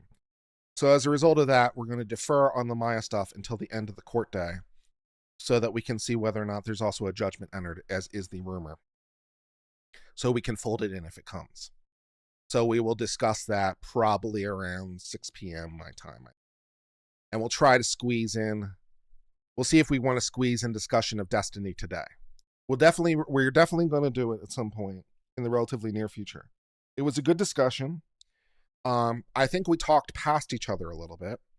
I think Destiny wasn't necessarily applying things with legal precision, which is fair enough. He's not a lawyer. But we'll discuss it in further detail. It was a fine discussion, and he left me with a question in my own mind, and I said, I think you have the better end of the discussion for the moment, because you've given me something new to reconsider, and having pondered about it for a little while, I now have revised thoughts. So I'm going to provide those revised thoughts. But yeah, it'll be fun. My working intention is, as soon as this stream is over, to go to the gym, and then I have to go to my P.O. box, and then I have to go get some groceries, and then I have to, shower and then we might do Destiny today. If we don't do it today, Delphi is tomorrow. So we'll either do it Thursday or Friday. Who's Destiny? Destiny is a extremely popular streamer who is a multimillionaire. He's a big name streamer who has millions and millions of dollars from being a streamer. He's rich, and he's 35, and he's a personal chef who's behind him on camera making avocados into guacamole. He's rich. He's blue hair, left leaning, but critically, to my mind, what I appreciate, he's a very logical person, very analytical, which I like. He doesn't really do the emotion. He does logical, analytical, which I appreciate. This is someone I can talk to. So it's good stuff. Destiny rich. That's all you. Destiny big streamer. Destiny rich. That's all you really need to know. Multi-millionaire streamer. Yeah. So he has it made. He has it made as a streamer. Me, bringing in enough income to keep the lights on. Him, bringing in personal chef to make me guacamole money. Yeah. Then what can you do? Rich doesn't equal correct. I didn't say it did equal correct. Why you got to straw man me? Why you got to put words in my mouth, man? That's not cool. Don't do that. Don't do that. Rich doesn't equal correct. Did I say it did? Why make the comments? Damn. Damn.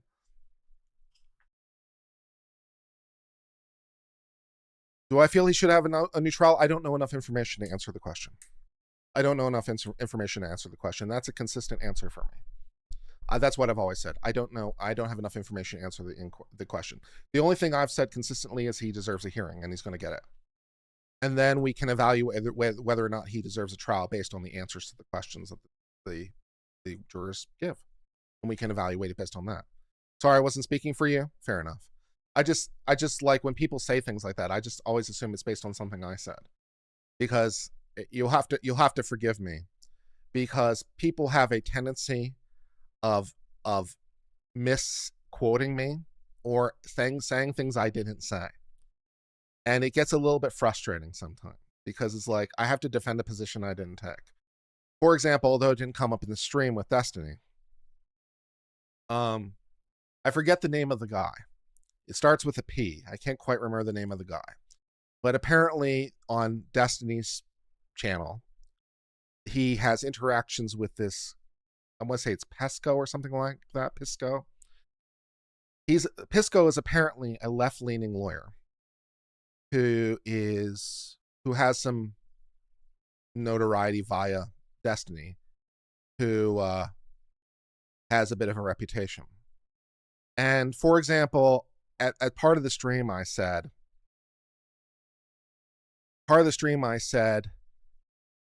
that if there were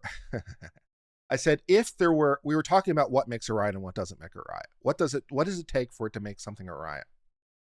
I thought that was an interesting question. So I was like, what is the threshold? How many people need to participate in order for it to be a riot? Right? That's a good question, right? So there's potentially a distinction between riotous behavior and a riot. So a person could engage in riotous behavior, but does that make it a riot?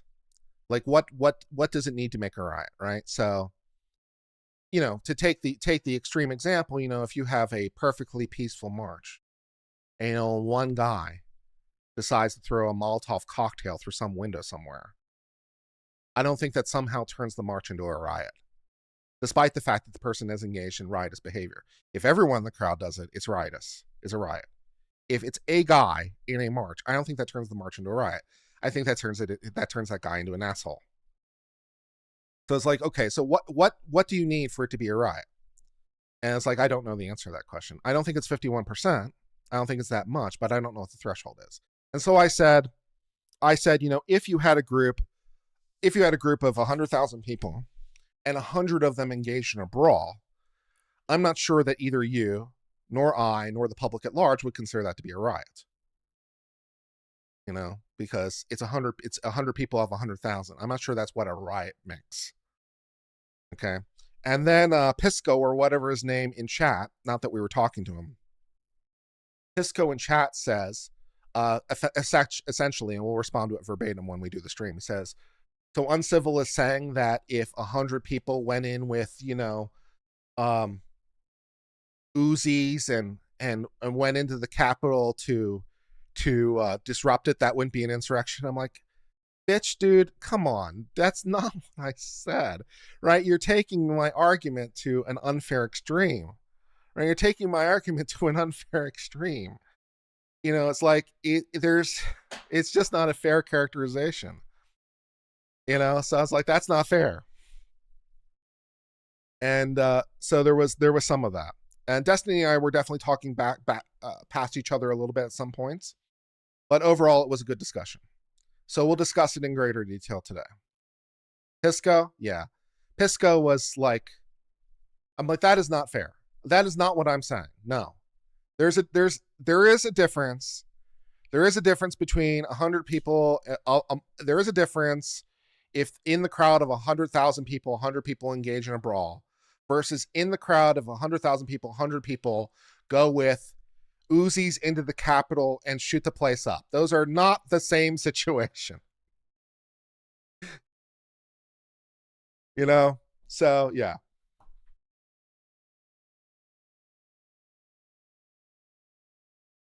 Yeah. So we'll discuss it more later. According to the government, they are? Dude, come on. First of all, no. Second of all, no, not even the government thinks that. Yeah, not even the government thinks that, based on the charges that they've given out. No, not even the government thinks that. They're not that they're all the same, no. But we'll discuss it more in detail. Well, have I ever talked to actual Justice Warrior? I think I want to say we've talked once. I'm not sure if we've ever talked voice to voice or not. I think it's possible we talked once. Maybe. Possibly. Yeah. But I wouldn't have any objection to talking to him or anyone else I can have a rational conversation with. And I found Destiny to have a rational conversation with. I'm not sure we were talking about the same thing at the same time necessarily. We were talking past each other a little bit. But it was a good faith discussion. And it was worthy of talking more about. What I really should have started the discussion with, because the question was whether Jan 6 is an insurrection or not. What I really should have started with is not one person has been charged with insurrection. So how can it be an insurrection? That would have been the better argument. Oh well. But I went to the Colorado Supreme Court to discuss it in principle, which is actually probably more intellectually honest. But I could have also thrown out that not one person's been charged with insurrection. So how can it be an insurrection? It's not, and I presume presumably the counter to that would be, so during the Summer of Love, when people weren't charged with riots, you would say, therefore, they're not riots because no one was charged with a riot. To which my counter would have been, as I practiced this conversation in my head already, to which my counter to their counter would have been to say, well, in those instances, you had prosecutors who were favorable to their cause. So they didn't charge riot for political reasons. In the case of the January 6 people, the Biden administration is not favorable to the cause. So it's not that they're not charging them because they agree with the cause. They would charge them presumably with insurrection if they could. The fact that they haven't isn't indicative of their unwillingness. It's indicative of their inability. And I'm not sure what the counter to my original statement is, but that's as far as I got in my head on the conversation. Yeah. So I planned my point, the counter, and the counter to the counter, and I'm not sure where it goes after that.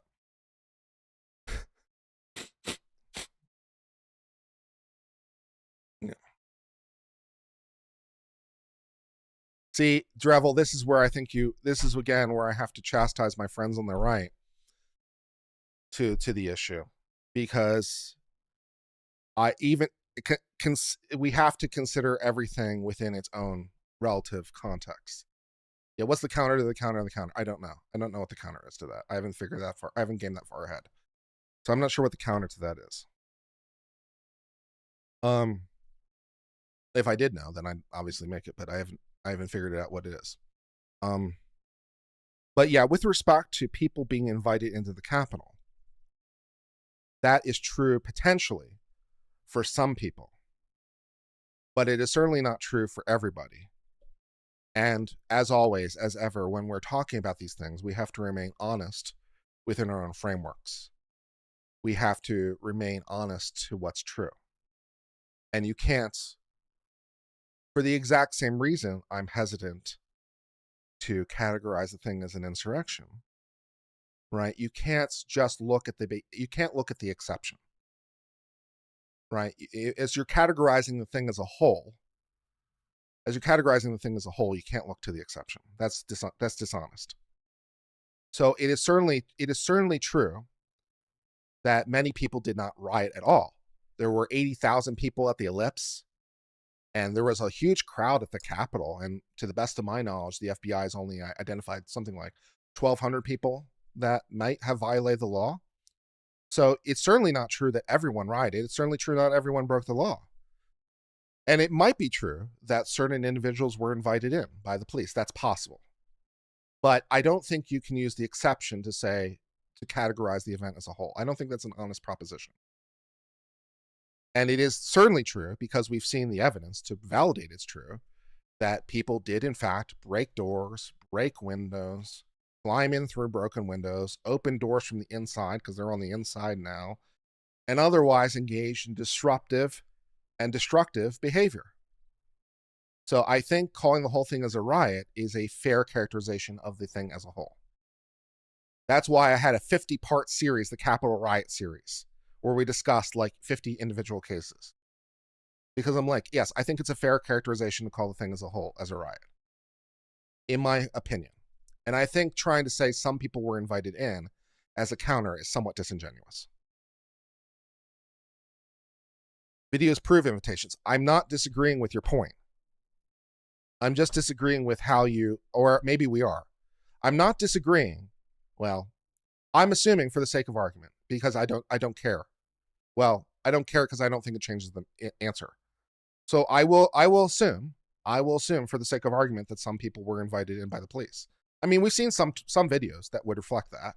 We've seen videos of police officers within the Capitol being quite chummy to people that were in the Capitol. We've seen some evidence that suggests that could be reasonably interpreted. We've seen some evidence that could reasonably be interpreted as the police potentially inviting people in. So I'm just going to assume the premise, because I don't need to have the argument, right? Assuming the premise that the police did invite some people in, then that would be a characterization as to those people, which would be correct. But as we're characterizing the thing as a whole, I think viewing it as a riot is still the more faithful interpretation.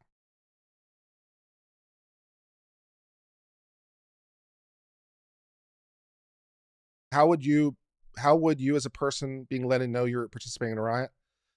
Again, maybe you're not hearing me. I'm not sure which part about this is being confusing. I'm assuming for the sake of argument that some people were invited in. So as to those people, you might be very well correct that those people cannot be characterized as engaging in a riot. I'm just not sure that having reached that conclusion, as it relates to some people, you can then reach the conclusion the event as a whole was not a riot. So concluding that some people were invited in, and therefore concluding some people were not engaged in a riot, even people who were let in, I don't think that's a fair characterization of the event as a whole. I'm not sure which part of this we're missing between each other, or what part of this we're not understanding between each other, because it feels like we're arguing over something that we've already agreed to. I'm confused. Yeah, I'm confused. Yeah.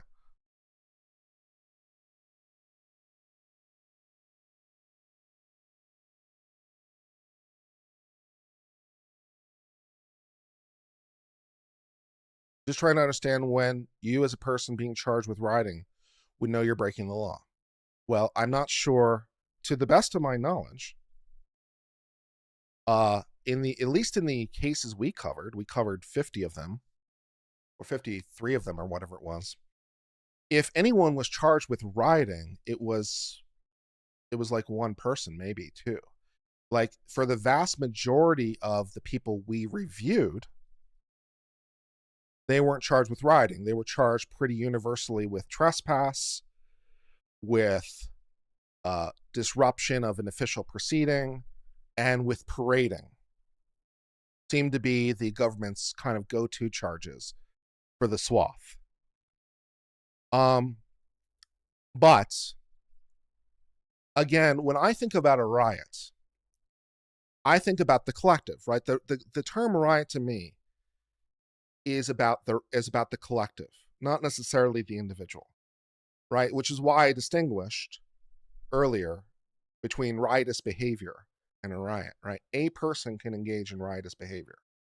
So again, to go to what I was saying earlier, if you had 100,000 people in a perfectly peaceful march, every single person was completely lawful, except for one jackass who decides to engage in riotous behavior, including and up to, breaking windows, throwing Molotov cocktails, and all the rest of it, right? That person would be engaging in riotous behavior. That person could be charged with riot.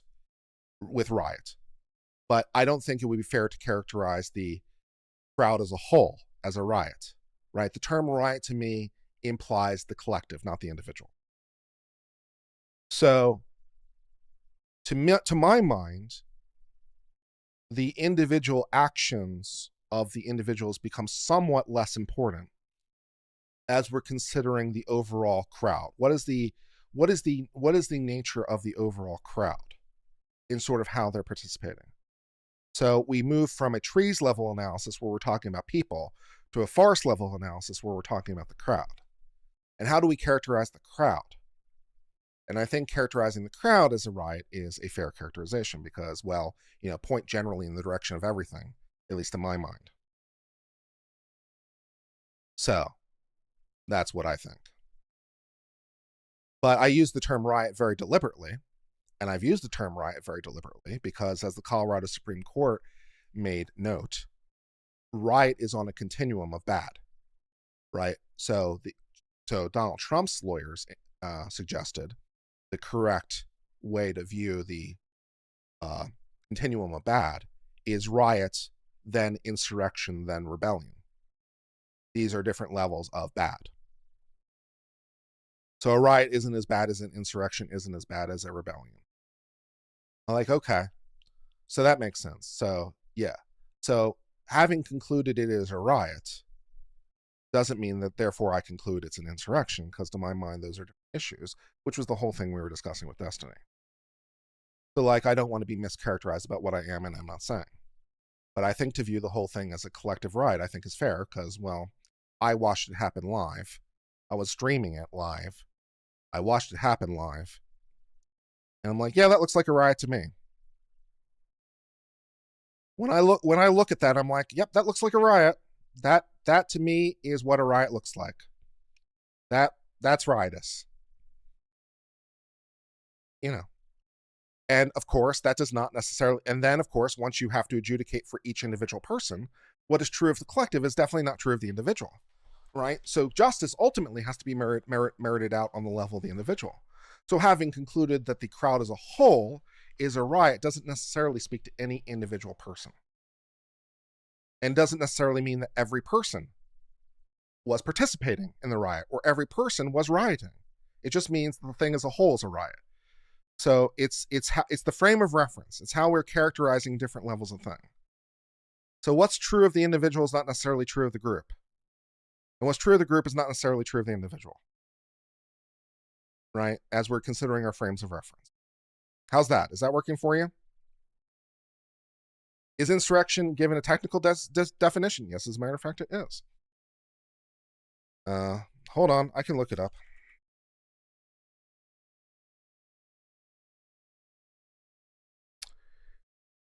Yes, as a matter of fact, it is.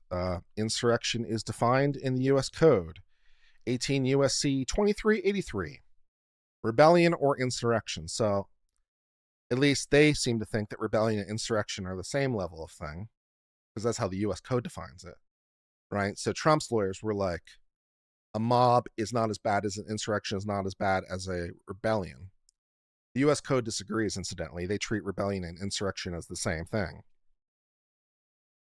But they define it as whoever incites, sets on foot, assists, or engage in any rebellion or insurrection against the authority of the United States or the laws thereof, or gives aid or comfort thereto, shall be fined under this title. So it defines insurrection as insurrection. So, yeah. There you go.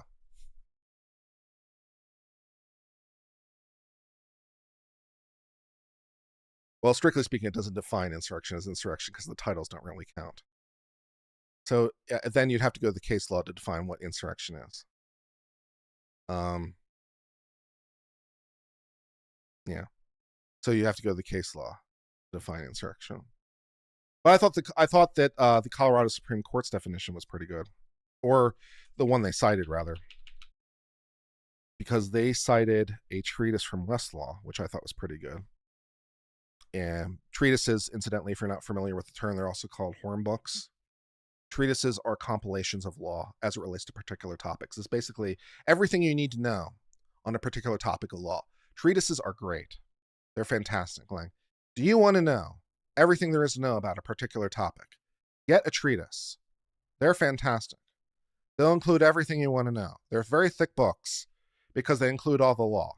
They don't include every case verbatim, right? Because that would be the library.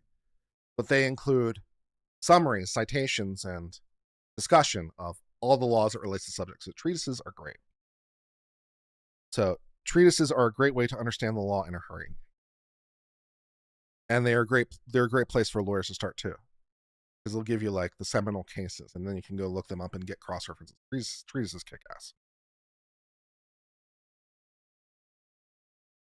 Again, they're not authoritative because they're just put together by some guy. But, they're pretty good. And incidentally, courts cite them all the time, so they're quasi-authoritative. Let's see, what am I trying to do right now? Oh, here it is.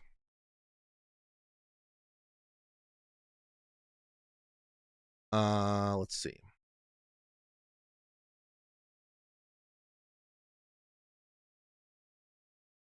And most treatises I've read are pretty neutral. At least historically. I can speak to modern ones, but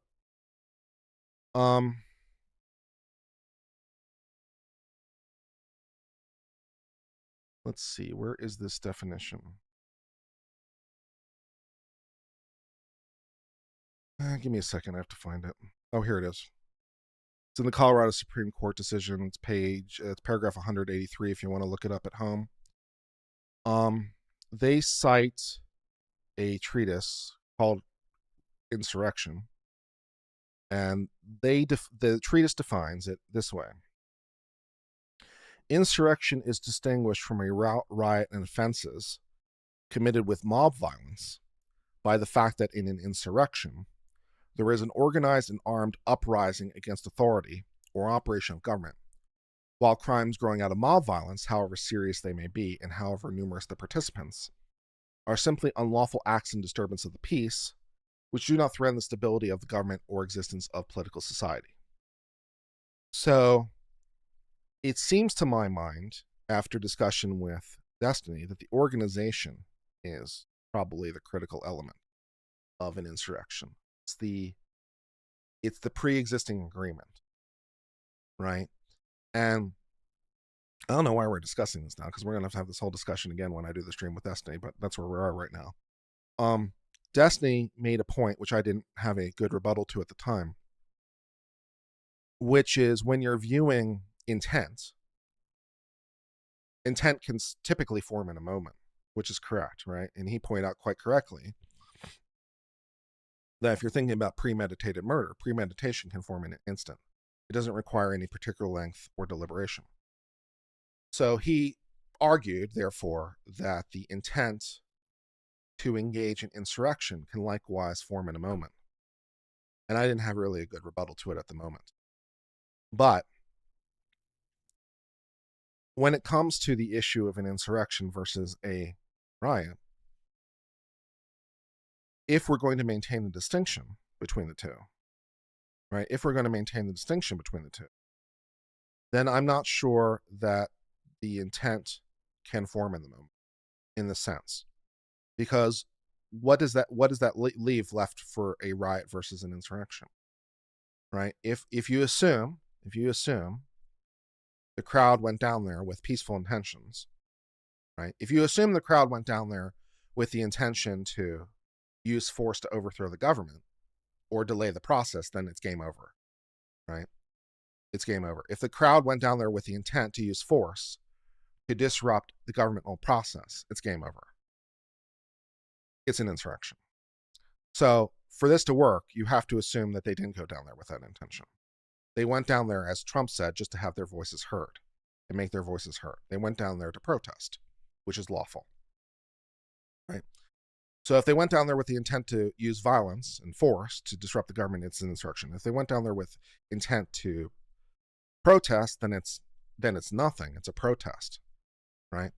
If the protest then turns into violence, then I think you're just back to a riot, right? So I don't think you can have spontaneous organization of insurrection. I'm not sure that you can, because you're collapsing the distinction. You're collapsing the distinction between an insurrection and a riot. So I'm not sure you can have spontaneous formation of an insurrection. Maybe you can, but it's a questionable, because you're collapsing the distinction between a riot and an insurrection. They already collapsed it. Azeroth, once again, Azeroth, I'm trying to define the terms.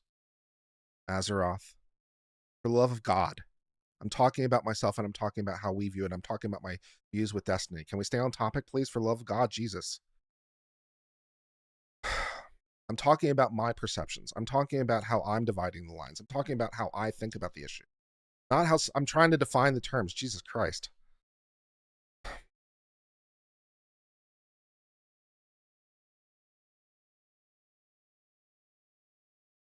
Yeah.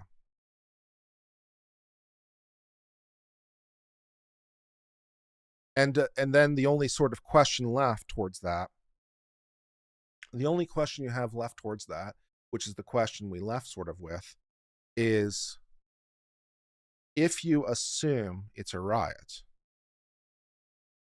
does the fact that it then manifested in a disruption to a constitutionally mandated process, does the fact that it manifested in actual disruption to the government, does the fact that it manifested in the inability of the government to perform its job, does that fact alone therefore transform it into insurrection? And so at that point you're looking to the result of what happened rather than the cause of what happened, which isn't necessarily invalid, but you have to keep in mind you're doing, because you're ignoring now how you got there and just ignoring what happened. So is it sufficient that it in fact is the mere fact it manifested in disruption to a constitutionally mandated process, is the mere fact that it resulted in people going into the chambers and creating disruption, and it was a large group, does that in and of itself make it an insurrection? That's an interesting question. And so that's sort of where we left things at. But yeah. Yeah, so how does that work? Yeah, some people had organized ahead of time, and I conceded as much. You're correct. You're correct. Some people had organized ahead of time, and people were convicted accordingly. For example, the Proud Boys were convicted of seditious conspiracy because they engaged in a seditious conspiracy. Yeah. So some people did organize ahead of time. You're correct. But again, once again, we're trying to figure out how we're characterizing the event. And for the same reasons, like what's true for somebody and what's true for some people isn't necessarily true of the group. So how do we characterize the group? How do we characterize the group versus the individual? Did some people organize in advance? Yes, they certainly did. But how do we categorize the event as a whole? So it might be correct. It might be correct. It's that people, including groups of people, engaged in insurrection. That might be correct. But is it therefore to say that January 6th as a whole is therefore an insurrection? Do you go from the specific conclusion to the general conclusion? Having concluded that people or groups of people engaged in insurrection, which I think is a reasonable conclusion, do you therefore go to the conclusion the group as a whole or the event as a whole is an insurrection? How do we characterize the thing as a whole is the thing that I'm trying to categorize. So yeah. The Proud Boys would be guilty of insurrection? Probably, yeah. Yeah, I think so. I think so. Trump didn't say to try and overthrow the government. When have I ever said that they did? When have I ever said that he did?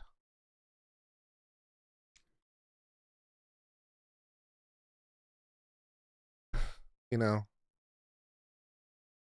this is the problem. This is the problem. It's like you're making arguments against things I didn't say. Even if you conclude the group as a whole is a riot, that doesn't necessarily read onto Trump. What is true of the collective is not necessarily true of any particular individual, including Trump. So having concluded the group as a whole engaged in a riot doesn't necessarily implicate Trump.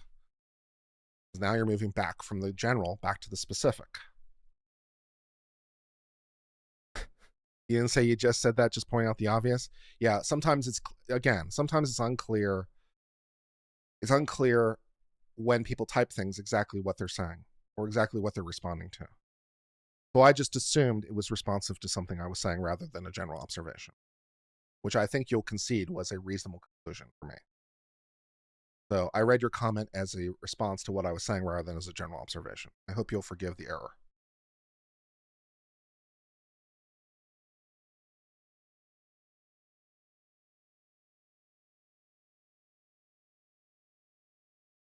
Aren't they trying to charge Trump with that? No, they're not.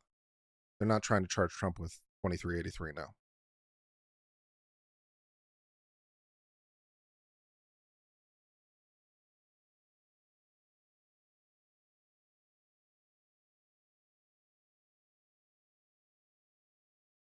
I'm not sure anyone's been charged with 2383. I don't think anyone's been charged with 2383. I'm not sure why, incidentally, but I don't think anyone's been charged with insurrection. I'd be interested to know if there is anyone charged with insurrection.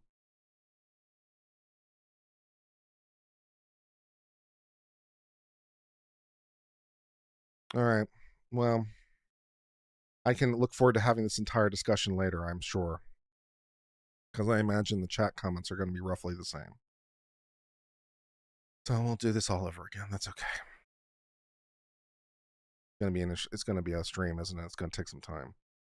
Maybe I'll defer till Friday. Because it might take some time. I'm not sure I can squeeze it into the afternoon. Oh, Lord.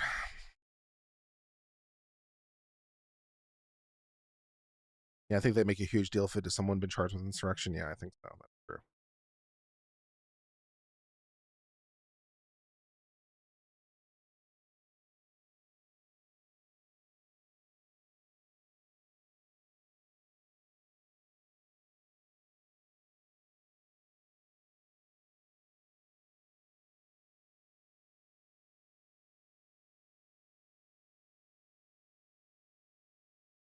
You think there's not confident in making the case for attempted insurrection? I don't know. I can't speak to the DOJ's motivations. I couldn't really answer that question. I'm not sure why the DOJ hasn't charged insurrection. Couldn't speak to that. I don't know.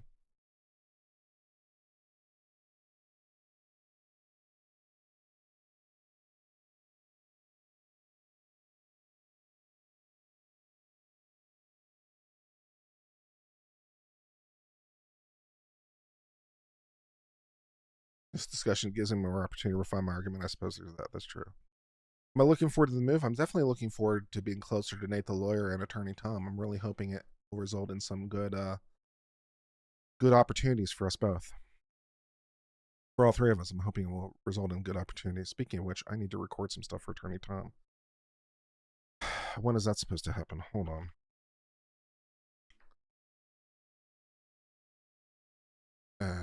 What day is it today? When am I supposed to have this done by?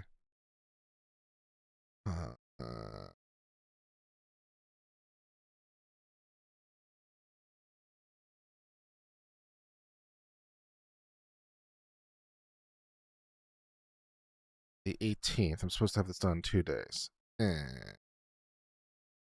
don't know if that's going to happen.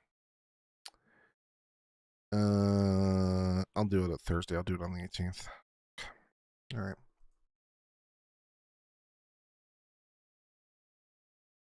All right, guys. I'm going to head off. I'm going to go to the gym. I've been having fun.